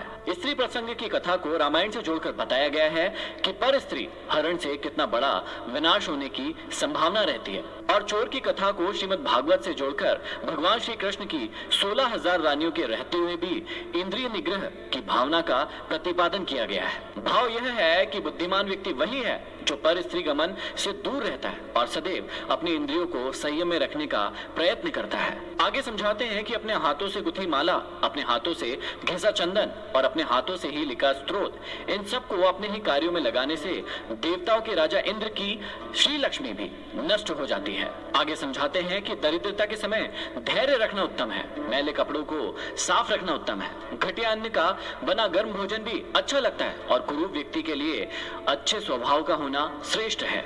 भाव यह है कि दरिद्रता में यदि धैर्य रखा जाए तो दुख नहीं होता।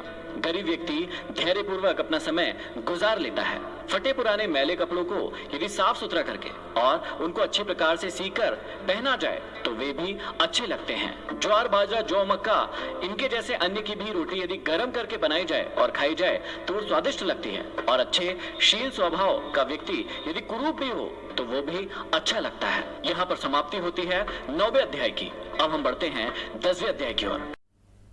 चलिए आरंभ करते हैं। निर्धन व्यक्ति हीन अर्थात छोटा नहीं है, धनवान वही है जो अपने निश्चय पर दृढ़ है, परंतु विद्या रूपी रत्न से जो हीन है वह सभी चीजों से हीन है। चाणक्य कहते हैं कि किसी भी कार्य को संपन्न करने के लिए विद्या बहुत जरूरी है, उसी के द्वारा वह धन प्राप्त होता है। विद्या ही सच्चा धन है। आगे कहते हैं कि अच्छी तरह पैर रखकर चलना चाहिए, कपड़े से छानकर पानी पीना चाहिए, शास्त्र से व्याकरण से शुद्ध करके वचन बोलना चाहिए और मन में विचार करके कार्य को करना चाहिए। समझाते हैं कि विद्यार्थी को यदि सुख की इच्छा है और वह परिश्रम करना नहीं चाहता तो उसे विद्या प्राप्त करने की इच्छा को त्याग कर देना चाहिए। यदि वह विद्या चाहता है तो उसे सुख सुविधाओं का त्याग करना होगा, क्योंकि सुख चाहने वाला विद्या प्राप्त नहीं कर सकता। दूसरी ओर विद्या प्राप्त करने वाले को आराम नहीं मिल सकता। आचार्य चाणक्य आगे कहते हैं कि कवि लोग क्या क्या नहीं देखते, स्त्रियां क्या क्या नहीं कर सकती, मदिरा पीने वाले क्या क्या नहीं बकते और कौवे क्या क्या नहीं खाते हैं। कहते हैं कि जहां न पहुंचे रवि वहां पहुंचे कवि। यह युक्ति बहुत प्रसिद्ध है कि जहां सूर्य की रोशनी भी नहीं पहुंचती वहां कवि की कल्पना पहुंच जाती है। स्त्री जब अपनी पर आती है तो वह कुछ भी कर सकती है। शराबी जब नशे में हो जाते हैं तो उल्टा सीधा बकने लगते हैं और कौवा न खाने योग्य खाद्य पदार्थ को भी खा लेते हैं। इसका भाव यह है कि विद्वान व्यक्ति सभी कार्य सोच समझकर करता है और नीच व्यक्ति अपने विवेक से कार्य नहीं करता। भाग्य की शक्ति अत्यंत प्रबल है, वह पल में निर्धन को राजा और राजा को निर्धन बना देती है। भाग्य से जीतना असंभव है, भाग्य कब क्या कर दे कोई नहीं जानता। इसकी लीला अपरंपार है, इस पर किसी का वश नहीं चलता। आगे समझाते हैं कि लोभियों का शत्रु भिखारी है, मूर्खों का शत्रु ज्ञानी है, व्यभिचारिणी स्त्री का शत्रु उसका पति है और चोरों का शत्रु चंद्रमा है। भाव यह है कि लोभी, मूर्ख, उल्टा स्त्री और चोर के कार्यों में जिनके द्वारा विघ्न पड़ता है वे सभी उनके शत्रु होते हैं। जिसके पास न विद्या है, न तप है, न दान है, न धर्म है, वह इस मृत्यु लोक में पृथ्वी पर भार स्वरूप मनुष्य रूपी मृगों के समान घूम रहा है। वास्तव में ऐसे व्यक्ति का जीवन व्यर्थ है, वह समाज के लिए किसी भी काम का नहीं। चाणक्य कहते हैं कि शून्य हृदय पर कोई उपदेश लागू नहीं होता।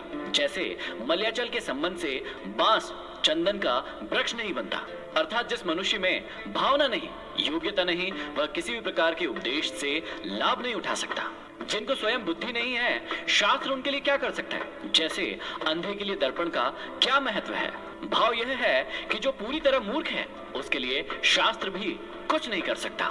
इस पृथ्वी पर दुर्जन व्यक्ति को सज्जन बनाने का कोई उपाय नहीं है। जैसे सैकड़ों बार धोने के उपरांत भी गुदा स्थान शुद्ध इंद्री नहीं बन सकता है। अपनी आत्मा से द्वेष करने से मनुष्य की मृत्यु हो जाती है। दूसरों से अर्थात शत्रु से द्वेष करने के कारण धन का नाश और राजा से द्वेष करने से अपना सर्वनाश हो जाता है, किंतु ब्राह्मण से द्वेष करने से संपूर्ण कुल नष्ट हो जाता है। बड़े बड़े हाथियों और बाघों वाले वन में वृक्षों का कोट रूपी घर अच्छा है। पके फलों को खाना, जल का पीना, तिनकों पर सोना, पेड़ों की छाल पहनना उत्तम है, परंतु अपने भाई बंधुओं के मध्य निर्धन होकर रहना अच्छा नहीं है। अनेक रूप वाले पक्षी सायंकाल एक वृक्ष पर आकर बैठते हैं और प्रातःकाल 10 दिशाओं में उड़ जाते हैं। ऐसे ही बंधु बांधव एक परिवार में मिलते हैं और बिछुड़ते हैं। इस विषय में शौक कैसा। आचार्य चाणक्य कहते हैं कि जो भी इंसान इस संसार में जन्मा है उसकी मृत्यु निश्चित है। जब मृत्यु एक शाश्वत सत्य है तो फिर इस बात के लिए शोक संताप कैसा, प्रलाप कैसा। प्रकृति के मृत्यु जन से चिंतित होने से कोई लाभ नहीं। जो बुद्धिमान है वही बलवान है। बुद्धिमान के पास शक्ति नहीं होती। जैसे जंगल में सबसे अधिक बलवान होने पर भी शेर मतवाला होकर खरगोश के द्वारा मारा जाता है। पंचतंत्र में यह एक कथा आई है जिसमें खरगोश अपनी चतुराई से शेर की परछाई कुएं में दिखाकर परछाई को उसका प्रतिद्वंदी बता देता है। शेर कुएं में उस पर छलांग लगा देता है और कुएं में डूबकर मर जाता है। अर्थात बुद्धि बल से बड़ी होती है। बुद्धि के द्वारा ताकतवर मनुष्य को भी पराजित किया जा सकता है। श्री चाणक्य कहते हैं कि यदि भगवान जगत के पालन करता है तो हमें जीने की क्या चिंता है। यदि वे रक्षक ना होते तो माता के स्तनों से दूध क्यों निकलता। यही बार बार सोचकर हे लक्ष्मीपति अर्थात विष्णु, मैं आपके चरण कमल में सेवा हेतु समय व्यतीत करना चाहता हूँ। विष्णु की उपासना के साथ साथ कर्महीन होकर बैठ जाने की मंशा यहाँ नहीं है। भगवान उसी के सहायक है जो कर्म करता है। चाणक्य कहते हैं कि यद्यपि मेरी बुद्धि संस्कृत में श्रेष्ठ है तब भी मैं दूसरी भाषा का लालची हूँ। जैसे अमृत पीने के बाद भी देवताओं की इच्छा स्वर्ग की अप्सराओं के ओष्ठ रूपी मग को पीने की बनी रहती है। समझाते कि हम भले ही किसी श्रेष्ठ भाषा में पारंगत हो पर दूसरी अन्य भाषाओं को जानने और समझने के लिए हमें सदा प्रयत्नशील रहना चाहिए। इससे हमारा ज्ञान बढ़ता है। अन्य की अपेक्षा दूसरे चूर्ण अर्थात पीसे हुए आटे में 10 गुना अधिक शक्ति होती है। दूध में आटे से 10 गुना अधिक शक्ति होती है। मांस में दूध से 8 गुना अधिक शक्ति होती है, लेकिन घी में मांस से 10 गुना अधिक बल होता है। चाणक्य कहते हैं कि मांस खाने वालों को घृत के सेवन का अभ्यास डालना चाहिए। आज दालें तथा सूखे मेवे भी मांस की पूर्ति कर सकने में सामर्थ्य है। उसमें भी प्रोटीन काफी मात्रा में मिलता है। सब्जियां खाने से रोग दूर होते हैं। दूध से शरीर बलवान होता है। घी से वीर्य अर्थात शक्ति बढ़ती है और मांस खाने से मांस ही बढ़ता है। अतः बल और बुद्धि की शक्ति के लिए घी और दूध का सेवन ही उत्तम है, मांस नहीं। साग सब्जी से रोग तभी बढ़ते हैं जब उन्हें अच्छे प्रकार से धोकर अर्थात शुद्ध करके नहीं लिया जाता। शुद्ध ना करने पर उसमें बाह्य कीटाणु रह जाते हैं जो रोग को बढ़ाते हैं। यहाँ पर समाप्ति होती है 10वें अध्याय की। अब हम बढ़ते हैं 11वें अध्याय की ओर। आप सुन रहे, चलिए आरंभ करते हैं। 11वें अध्याय के आरंभ में श्री चाणक्य कहते हैं कि दान देने का स्वभाव, मधुर वाणी, धैर्य और उचित की पहचान, ये चारों बातें अभ्यास से नहीं आती। ये मनुष्य के स्वाभाविक गुण हैं। ईश्वर के द्वारा ही ये गुण प्राप्त होते हैं। जो व्यक्ति इन गुणों का उपयोग नहीं करता वह ईश्वर के द्वारा दिए गए वरदान की उपेक्षा ही करता है और दुर्गुणों को अपनाकर घोर कष्ट भोगता है। आगे समझाते हैं कि जो अपने वर्ग को छोड़कर दूसरों के वर्ग का आश्रय ग्रहण करता है वह स्वयं ही नष्ट हो जाता है। जो व्यक्ति अपनों का ना हुआ वह दूसरों का कैसे हो सकता है। अपनों को त्यागना ही अधर्म के मार्ग पर चलना है, जिससे अंततः हानि ही होती है। आगे कहते हैं कि हाथी मोटे शरीर वाला है परंतु अंकुश से वश में रहता है। क्या अंकुश हाथी के बराबर है? दीपक के जलने पर अंधकार नष्ट हो जाता है। क्या दीपक अंधकार के बराबर है? ब्रज से बड़े बड़े पर्वत शिखर टूटकर गिर जाते हैं। क्या ब्रज पर्वत के समान है? सत्यता यह है कि जिसका तेज चमकता रहता है वही बलवान है। मोटेपन से बल का एहसास नहीं होता। भाव यह है कि किसी के आकार को देखकर उसकी शक्ति का अनुमान नहीं लगाना चाहिए। शक्ति साहस में होती है। आगे समझाते हैं कि घर गृहस्थी में आसक्ति व्यक्ति को कभी भी विद्या नहीं आती। मांस खाने वाले व्यक्ति को कभी दया नहीं आती। धन के लालची को सच बोलना नहीं आता और स्त्री में आसक्त कामुक व्यक्ति में पवित्रता नहीं होती। अर्थात विद्या प्राप्ति के लिए घर त्याग करके गुरु के पास जाना जरूरी है। मांसाहारी व्यक्ति दया भूल जाता है। लालची व्यक्ति अपने स्वार्थ के लिए बार बार झूठ का सहारा लेता है और कामुक व्यक्ति सदा स्त्री संभोग में लिप्त रहता है। तब वह पवित्र कैसे हो सकता है?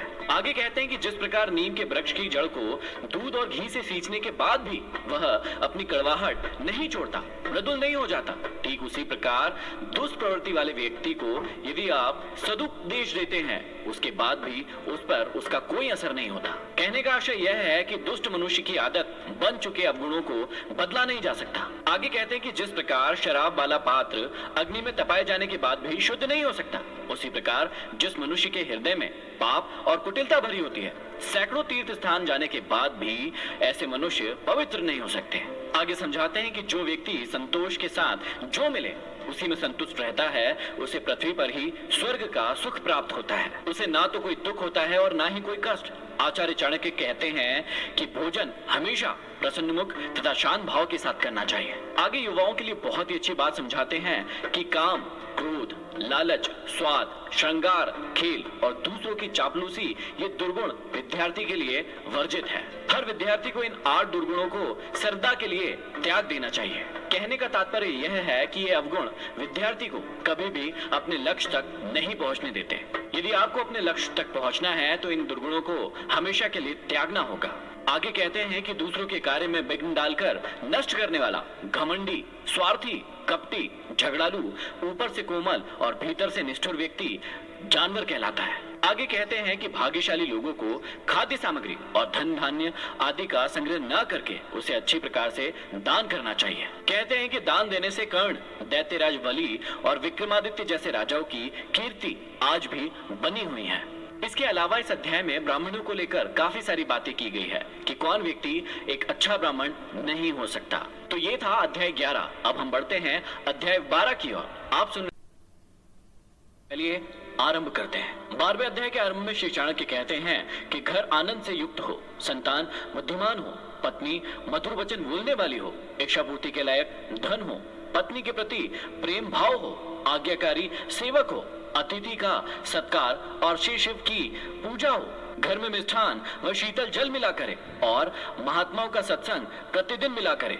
ऐसा घर सभी आश्रमों से अधिक धन्य है। ऐसे घर का स्वामी अत्यंत सुखी और सौभाग्यशाली होता है। आगे समझाते हैं कि जो पुरुष अपने वर्ग में उदारता, दूसरों के वर्ग पर दया, दुर्जनों के वर्ग में दुष्टता, उत्तम पुरुषों के वर्गों में प्रेम, दुष्टता से सावधानी, पंडित वर्ग में कोमलता, शत्रुओं में वीरता, अपने बुजुर्गों के बीच सहन शक्ति, स्त्री वर्ग में धूर्तता आदि कलाओं में चतुर है, ऐसे ही लोगों से इस संसार की मर्यादा बंधी हुई है। स्थान और समय के अनुसार जो कार्य करता है वह चतुर है। आगे समझाते हैं कि जो व्यक्ति दान, दया, धर्म से वंचित होकर गलत तरीके से कमाए गए धन पर अहंकार करते हैं वह नीच होते हैं। ऐसे व्यक्ति को अपने शरीर से मोह नहीं करना चाहिए। भाव यह है कि मनुष्य को इस शरीर से अच्छे कर्म करना चाहिए। आगे चाणक्य कहते हैं कि यदि वसंत ऋतु में करील के वृक्षों पर पत्ते नहीं आते तो इसमें वसंत का क्या दोष है? सूर्य सबको प्रकाश देता है, पर यदि दिन में उल्लू को दिखाई नहीं देता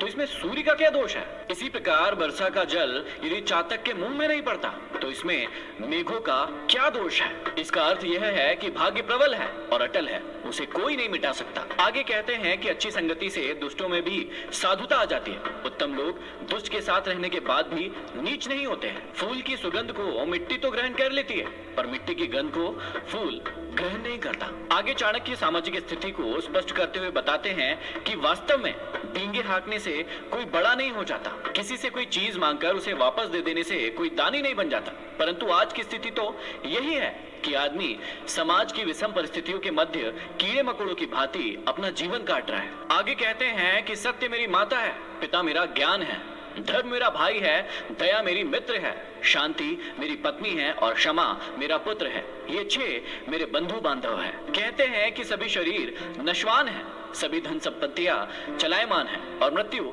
निकट है। ऐसे में मनुष्य को सदैव धर्म का संचय करना चाहिए। इस प्रकार यह संसार नश्वर है, केवल सत्कर्म ही नित्य और स्थायी है। हमें इन्हीं को अपने जीवन का अंग बनाना चाहिए। कहते हैं कि जो व्यक्ति दूसरों की स्त्री को माता के समान, दूसरे के धन को कंकड़ के समान और सभी जीवों को अपने समान देखता है वही पंडित या विद्वान है। आचार्य चाणक्य समझाते हैं कि बिना विचार के धन खर्च करने वाला, अकेले रहकर झगड़ा करने वाला और सभी जगह व्याकुल रहने वाला मनुष्य शीघ्र ही नष्ट हो जाता है। यहाँ चाणक्य समझाते हैं कि जितनी चादर हो उतने ही पैर फैलाना चाहिए। बिना हिमायती के शत्रु से झगड़ा करना उचित नहीं है। हर समय चिंता में रहने से स्वास्थ्य क्षीण हो जाता है और आदमी असमय ही अपने आप को खत्म कर लेता है। आगे समझाते हैं कि बुद्धिमान पुरुष को भोजन की चिंता नहीं करना चाहिए, उसे केवल एक धर्म का ही चिंतन मनन करना चाहिए। वास्तव में मनुष्य का आहार तो उसके जन्म के साथ साथ ही पैदा होता है। आगे कहते हैं कि धन और अन्न के व्यवहार में, विद्या ग्रहण करने में, भोजन करने में और व्यवहार में जो व्यक्ति कभी लज्जा नहीं करता वह सदैव सुखी रहता है। समझाते हैं कि मनुष्य को धर्म के लिए भी थोड़ा थोड़ा समय अपने व्यस्त जीवन से निकालना चाहिए, क्योंकि थोड़ा थोड़ा ही बहुत हो जाता है। समझाते हैं कि जो दुष्ट है वह उम्र के अंतिम पड़ाव तक दुष्ट ही रहता है। जिस प्रकार इंद्रायण का फल पक जाने के बाद भी कटुता नहीं छोड़ता, और मीठा नहीं हो जाता। यह किसी किसी का स्वाभाविक गुण बन जाता है जो जीवन भर उसका पीछा नहीं छोड़ता। वह जैसे है आखिर तक वैसा ही रहता है। लेकिन आप अपनी जिंदगी का मकसद बनाइए कि आप अपने आप को अच्छाई की ओर बदलते रहेंगे। यहाँ पर अध्याय 12 की समाप्ति होती है। अब हम बढ़ते हैं अध्याय 13 की ओर। आप सुन, चलिए आरंभ करते हैं। 13वें अध्याय की शुरुआत में श्री चाणक्य कहते हैं कि उत्तम कार्य करते हुए एक पल का जीवन भी श्रेष्ठ है, परंतु दोनों लोकों में दुष्कर्म करते हुए हजारों साल का जीना भी श्रेष्ठ नहीं है। आगे समझाते हैं कि बीते हुए का शोक नहीं करना चाहिए और भविष्य में जो कुछ होने वाला है उसकी कभी चिंता नहीं करना चाहिए। आए हुए समय को देखकर ही विद्वान लोग किसी भी कार्य में लगते हैं। इस प्रकार बुद्धिमान व्यक्ति वही है जो वर्तमान के संबंध में ही सोच विचार कर कार्य करते हैं, अर्थात जो वर्तमान में जीते हैं, भूत और भविष्य की चिंता नहीं करते हैं। उत्तम स्वभाव से ही देवता, सज्जन और पिता संतुष्ट होते हैं। बंधु बांधव खान पान से और श्रेष्ठ वार्तालाप से पंडित अर्थात विद्वान प्रसन्न होते हैं। मनुष्य को अपने मृदुल स्वभाव को बनाए रखना चाहिए। आचार्य चाणक्य ने प्रस्तुत श्लोक में समझाया है कि जो व्यक्ति जैसे प्रसन्न हो उसे वैसे ही प्रसन्न करना चाहिए। आगे कहते हैं कि बड़ों के स्वभाव विचित्र होते हैं। वे लक्ष्मी की तृष्णा के समान समझते हैं और उनके प्राप्त होने पर उनके भार से और भी अधिक नम्र हो जाते हैं। भाव यह है कि जो महान है वे धन के महत्व को कुछ नहीं समझते। उनका स्नेह स्वभाव धन से भी अधिक ऊंचा होता है। आगे बहुत ही अच्छी बात समझाई है जिसे हर इंसान को समझना चाहिए। आज की जिंदगी में कई लोग किसी व्यक्ति से लगाव लगा लेते हैं। श्री चाणक्य कहते हैं कि जिसे किसी से लगाव है वह उतना ही भयभीत होता है। लगाव दुख का कारण है, दुखों की जड़ लगाव है, अतः लगाव को छोड़कर सुख से रहना सीखो। आगे समझाते हैं कि भविष्य में आने वाली संभावित विपत्ति और वर्तमान में उपस्थित विपत्ति पर जो तत्काल विचार करके उसका समाधान खोज लेते हैं वे सदा सुखी रहते हैं। इसके अलावा जो ऐसा सोचते हैं कि यह होगा वैसा होगा तथा जो होगा देखा जाएगा और कुछ उपाय नहीं करते वे शीघ्र ही नष्ट हो जाते हैं। यहाँ चाणक्य ने कर्म करते रहने और भगवान के भरोसे ना बैठे रहने की बात कही है। उनके कहने का भाव यह है कि केवल भाग्य के भरोसे ही नहीं बैठे रहना चाहिए। विपत्ति आने पर या उसके आने की संभावना होने पर तत्काल उपाय कर लेना चाहिए। जो व्यक्ति विपत्ति को भगवान की ओर से रचा गया भाग्य कहकर उसे समाप्त करने का उपाय नहीं करते वे नष्ट हो जाते हैं। आगे कहते हैं कि जैसे राजा होता है उसकी प्रजा भी वैसी ही होती है। धर्मात्मा राजा के राज्य की प्रजा धर्मात्मी, पापी के राज्य की पापी और मध्यम वर्गीय राजा के राज्य की प्रजा मध्यम अर्थात राजा का अनुसरण करने वाली होती है। आगे समझाते हैं कि धर्म से विमुख व्यक्ति जीवित भी मृतक के समान होता है, परंतु धर्म के आचरण करने वाले व्यक्ति चिरंजीवी होते हैं। धर्म, अर्थ, काम और मोक्ष इन चारों का संबंध इस लोक और परलोक दोनों से है। मनुष्य को अपना जीवन सार्थक करने के लिए इनमें से किसी एक को अवश्य ही पाना चाहिए। आगे बहुत ही अच्छी बात समझाते हैं कि नीच मनुष्य दूसरों की यशस्वी अग्नि की तेजी से जलते रहते हैं और उस स्थान पर न पहुंचने के कारण उनकी निंदा करते रहते हैं। दूसरों की निंदा सदैव दुष्ट व्यक्ति ही किया करते हैं। वे दूसरों के यश को देखकर सदैव ईर्ष्या में जलते रहते हैं। आगे समझाते हैं कि मन को विषयहीन अर्थात मोह माया से युक्त करके ही मोक्ष की प्राप्ति हो सकती है, क्योंकि मन में विषय वासनाओं के आगमन के कारण ही मनुष्य मोह माया के जाल में आसक्त होकर रह जाता है। अतः हर मनुष्य को मन को जीतने का प्रयत्न करना चाहिए। चाणक्य कहते हैं कि मन की इच्छा के अनुसार सारे सुख किसको मिलते हैं, अर्थात किसी को नहीं मिलते। इससे यह सिद्ध होता है कि देव के ही बस में सब कुछ है, अतः संतोष का ही आश्रय लेना चाहिए। आगे चाणक्य जीवन की बहुत ही बड़ी बात समझा रहे हैं कि जैसे हजारों गायों के मध्य भी बछड़ा अपनी माता के पास आ जाता है, उसी प्रकार किए गए कर्म कर्ता के पीछे पीछे आ जाते हैं। मनुष्य जैसे कर्म करता है उसे फल भी उसी के कर्मों के अनुसार प्राप्त होते हैं। अतः सदैव अच्छे कर्म करके ही अपना जीवन सुधारना चाहिए। कहते हैं कि अव्यवस्थित कार्य करने वाले को न तो समाज में और न ही वन में सुख प्राप्त होता है, क्योंकि समाज में लोग उसे भला बुरा कहकर जलाते हैं और निर्जन वन में अकेला होने के कारण वह दुखी होता है। भाव यह है कि ऐसे व्यक्ति को ना तो घर में सुख मिलता है और ना ही संन्यास लेने पर सुख प्राप्त होता है। समझाते हैं कि जिस प्रकार फावड़े अथवा कुदाल से खोदकर व्यक्ति धरती के नीचे से जल प्राप्त कर लेता है, उसी प्रकार एक शिष्य गुरु की मन से सेवा करके ही विद्या प्राप्त कर लेता है। फल कर्म के अधीन है, बुद्धि कर्म के अनुसार होती है। तब भी बुद्धिमान लोग और महान लोग सोच विचार करके ही कोई कार्य करते हैं। किसी भी कार्य को करने से पूर्व अच्छे प्रकार से सोच समझ लेना चाहिए, तभी कार्य अच्छे से होते हैं। आगे समझाते हैं कि अपनी स्त्री, भोजन और धन, इन तीनों में संतोष करना चाहिए और विद्या पढ़ने, जप करने और दान देने, इन तीनों में कभी भी संतोष नहीं करना चाहिए। बड़े लोगों के सम्मुख कितनी भी विपत्तियां क्यों ना आ जाए, वे अपने लक्ष्य से कभी भी विचलित नहीं होते। जो सोच लेते हैं उसे करके ही हटते हैं। वे कभी अपनी मान्यताओं, अपने सिद्धांतों, अपने आदर्शों और अपने उद्देश्य से कभी भी पीछे नहीं हटते। आप भी अपने उद्देश्यों से कभी पीछे मत हटिए। यहाँ समाप्ति होती है 13वें अध्याय की। अब हम बढ़ते हैं 14वें अध्याय की ओर। आप सुन लिए आरंभ करते हैं। जिंदगी की सीख देने वाली बात के साथ शुरुआत करते हुए श्री चाणक्य कहते हैं कि इस पृथ्वी पर 3 ही रत्न हैं, जल, अन्न और मधुर वचन। बुद्धिमान व्यक्ति इसकी समझ रखता है, परंतु मूर्ख लोग पत्थर के टुकड़े को ही रत्न कहते हैं। जल और अन्न के बिना मनुष्य का जीवन बिल्कुल भी संभव नहीं है और मधुर वचनों के बिना समाज में विचरण करना मुश्किल है। कटु वचन करने वाले का कोई भी आदर नहीं करता। मनुष्य यदि अधर्म के मार्ग पर चलता है तो उसे अपने जीवन में उपयुक्त दुखों का सामना करना पड़ता है। धन, मित्र, स्त्री और पृथ्वी ये बार बार प्राप्त होते हैं, परंतु मनुष्य का शरीर बार बार नहीं मिलता। इस श्लोक में श्री चाणक्य मानव के शरीर का महत्व बताते हैं। उनके अनुसार मानव शरीर 84 लाख योनियों में भ्रमण करने के उपरांत हमें प्राप्त हुआ है। यह अत्यंत दुर्लभ है। इसमें ईश्वर का स्मरण किया जा सकता है। आगे चाणक्य कहते हैं कि यह एक निश्चित तथ्य है कि बहुत से लोगों का समूह ही शत्रु पर विजय प्राप्त करता है। जैसे वर्षा की धार को धारण करने वाले मेघों के जल को तिनकों के द्वारा तिनके से बना छप्पर ही रोक सकता है। भाव यह है कि एकता में बड़ा बल होता है, वह बड़ी से बड़ी शक्ति से टकरा सकता है। आगे समझाते हैं कि पानी में तेल, दुष्ट व्यक्तियों में गोपनीय बातें, उत्तम पात्र को दिया गया दान और बुद्धिमान के पास शास्त्र ज्ञान यदि थोड़ा भी हो तो वे स्वयं अपनी शक्ति से विस्तार पा जाते हैं। भाव यह है कि जिस प्रकार पानी में डाला गया जरा सा तेल भी फैल जाता है, दुष्टों में पहुंची गोपनीय बातें चारों ओर फैल जाती है और बुद्धिमान का थोड़ा सा भी शास्त्र ज्ञान काफी लोगों को प्रभुत्व करता है। ज्ञान का विस्तार इसी प्रकार होता है, अर्थात सभी चीजों का अपना अपना महत्व होता है। आगे बहुत ही बड़ी बात समझाते हैं कि धार्मिक कथा सुनने पर, शमशान में चिता को जलते देखकर, रोगी को कष्ट में पड़े देखकर जिस प्रकार वैराग्य भाव उत्पन्न होता है, वह यदि स्थिर रहे तो यह सांसारिक मोह माया व्यर्थ लगते हैं, परंतु अस्थिर मन शमशान से लौटने पर फिर से मोह माया में फंस जाता है। आगे समझाते हैं कि चिंता करने वाले व्यक्ति के मन में चिंता उत्पन्न होने के बाद की जो स्थिति होती है, अर्थात उसकी जैसी बुद्धि हो जाती है, वैसी बुद्धि यदि पहले से ही होती तो भला किसका भाग्योदय नहीं होता।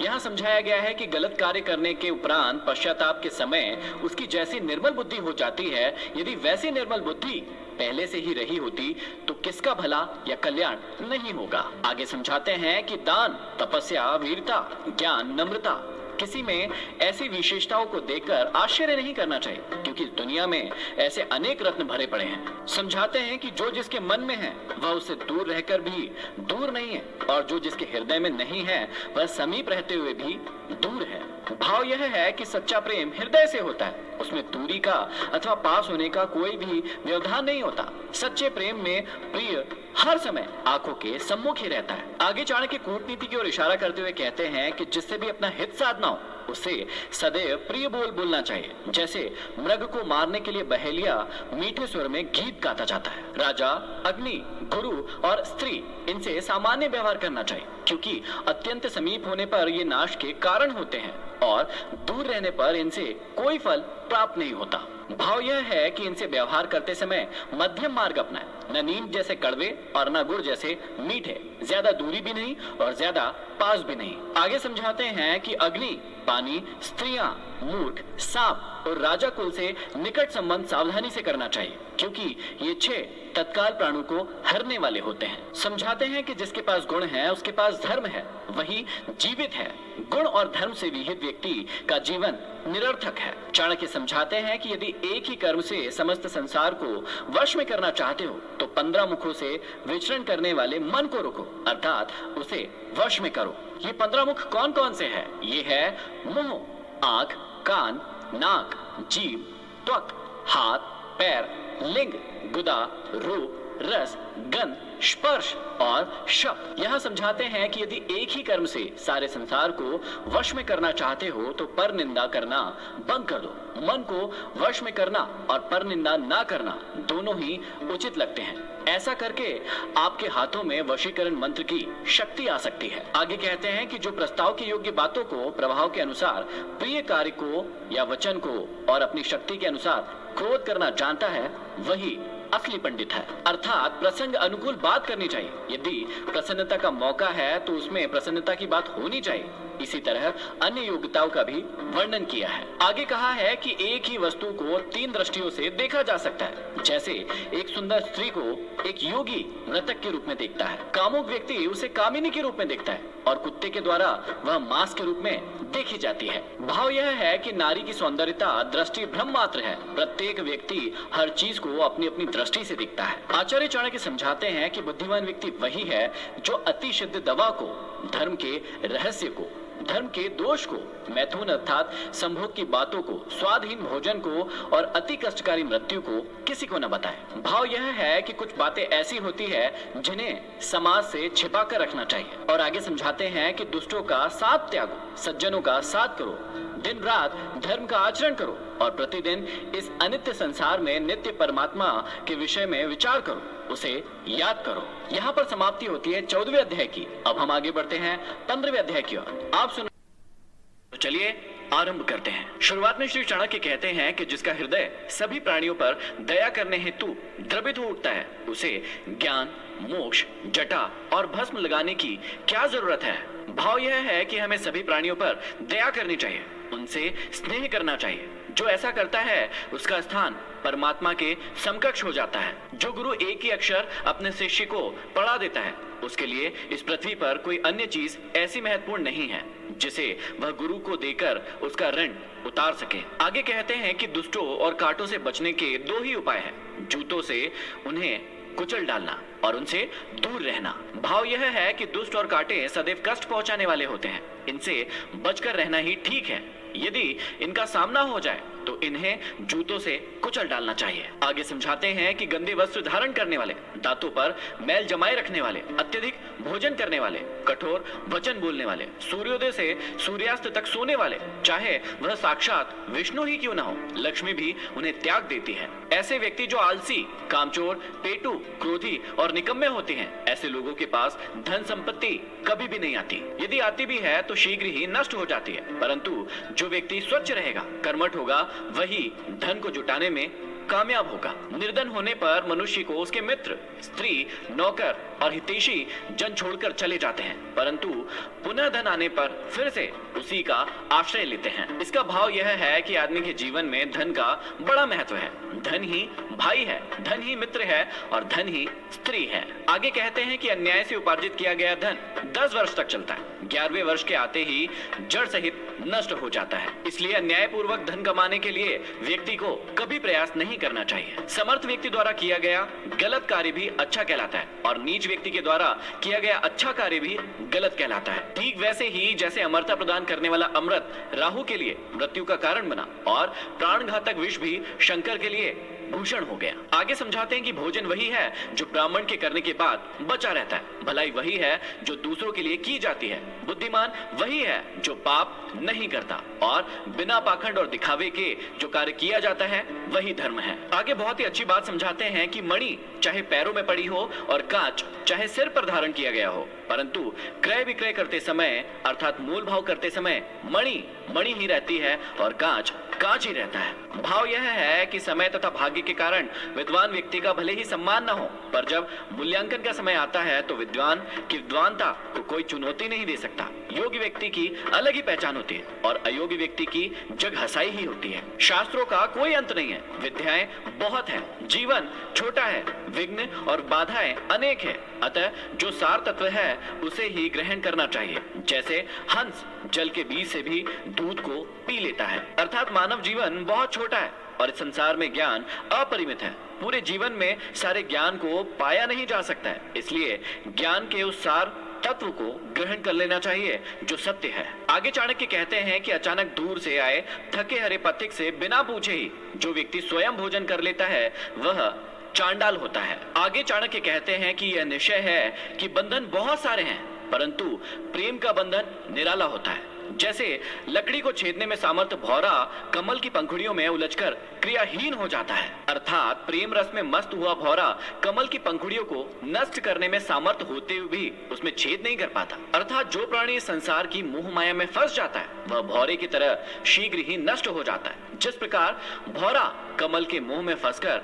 उसकी पंखुड़ियों में कैद होकर अपना जीवन गवा देता है। चंदन का कटा हुआ वृक्ष भी सुगंध नहीं छोड़ता, बूढ़ा होने पर भी गजराज क्रीड़ा नहीं छोड़ता, ईख कोल्हू से पिसने के बाद भी अपनी मिठास नहीं छोड़ता, और कुलीन व्यक्ति दरिद्र होने पर भी सुशील और गुणों को नहीं छोड़ता। भाव यह है कि जन्म से ही जो शाश्वत गुण मनुष्य को प्राप्त होते हैं वे अंत तक साथ नहीं छोड़ते। यहाँ पर समाप्ति होती है 15 अध्याय की। अब हम बढ़ते हैं 16वें अध्याय की ओर। आप सुन रहे आरंभ करते हैं। चाणक्य कहते हैं कि जिन लोगों ने ना तो इस भौतिक संसार का ही उपयोग किया और ना ही परलोक को सुधारने के लिए प्रभु की पूजा पाठ की और ना ही धर्म का संग्रह किया, ऐसे लोगों को जन्म देना माता के लिए व्यर्थ ही हुआ। कहते हैं कि सफलता तो तभी मिलती है जब इस लोक में सुख उठाते हुए परलोक सुधार के लिए धर्माचरण किया जाए। आगे चाणक्य का मानना है कि कुल्टा स्त्रियों का प्रेम एकांकित न होकर बहुजनी होता है। उनका कहना है कि कुल्टा स्त्रियां पराये व्यक्ति से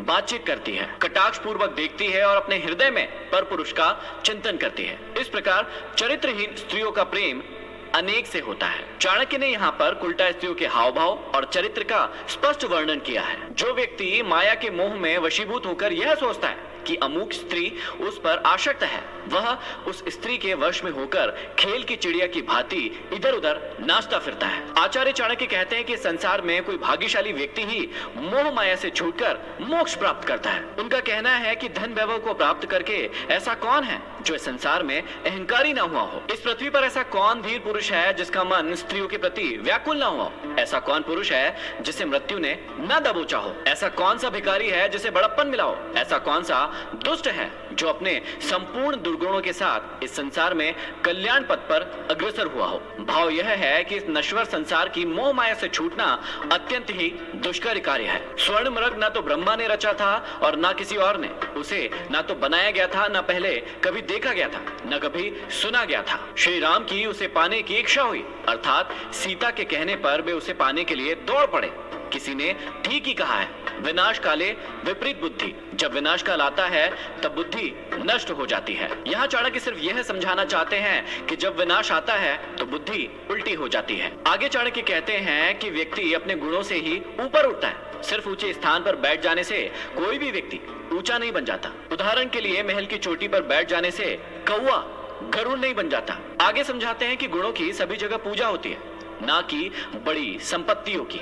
क्या पूर्णिमा के चांद को उसी प्रकार से नमन किया जाता है जैसे द्वितीया के चांद को। भाव यह है कि चंद्रमा किसी भी रूप में रहे, विद्वान व्यक्ति के गुण की भांति उसे हर स्थिति में नमन करते हैं। आगे कहते हैं कि दूसरों के द्वारा गुणों का बखान करने पर बिना गुण वाला व्यक्ति भी गुणी कहलाता है, किंतु अपने मुख से अपनी ही बड़ाई करने पर इंद्र भी छोटा हो जाता है। भाव यह है कि आत्म प्रशंसा से कोई भी व्यक्ति बड़ा नहीं कहलाता, अपितु जब दूसरों के द्वारा प्रशंसा की जाती है तभी वह व्यक्ति गुणी कहलाता है। अपने मुंह मियां मिट्टू नहीं बनना चाहिए। जिन गुणों की प्रशंसा दूसरे करते हैं वे ही गुण सच्चे होते हैं। जो व्यक्ति विवेकशील है और विचार करके ही कोई कार्य संपन्न करता है, ऐसे व्यक्ति के गुण श्रेष्ठ विचारों के मेल से और भी सुंदर हो जाते हैं। जैसे सोने में जड़ा हुआ रत्न स्वयं ही अत्यंत शोभा को प्राप्त हो जाता है। आगे समझाते हैं कि जो धन अति कष्ट से प्राप्त हो, धर्म का त्याग करने पर प्राप्त हो, शत्रु के सामने झुकने अथवा समर्पण करने से प्राप्त हो, ऐसा धन हमें नहीं चाहिए। कहते हैं कि आत्मसम्मान को नष्ट करने वाले धन की अपेक्षा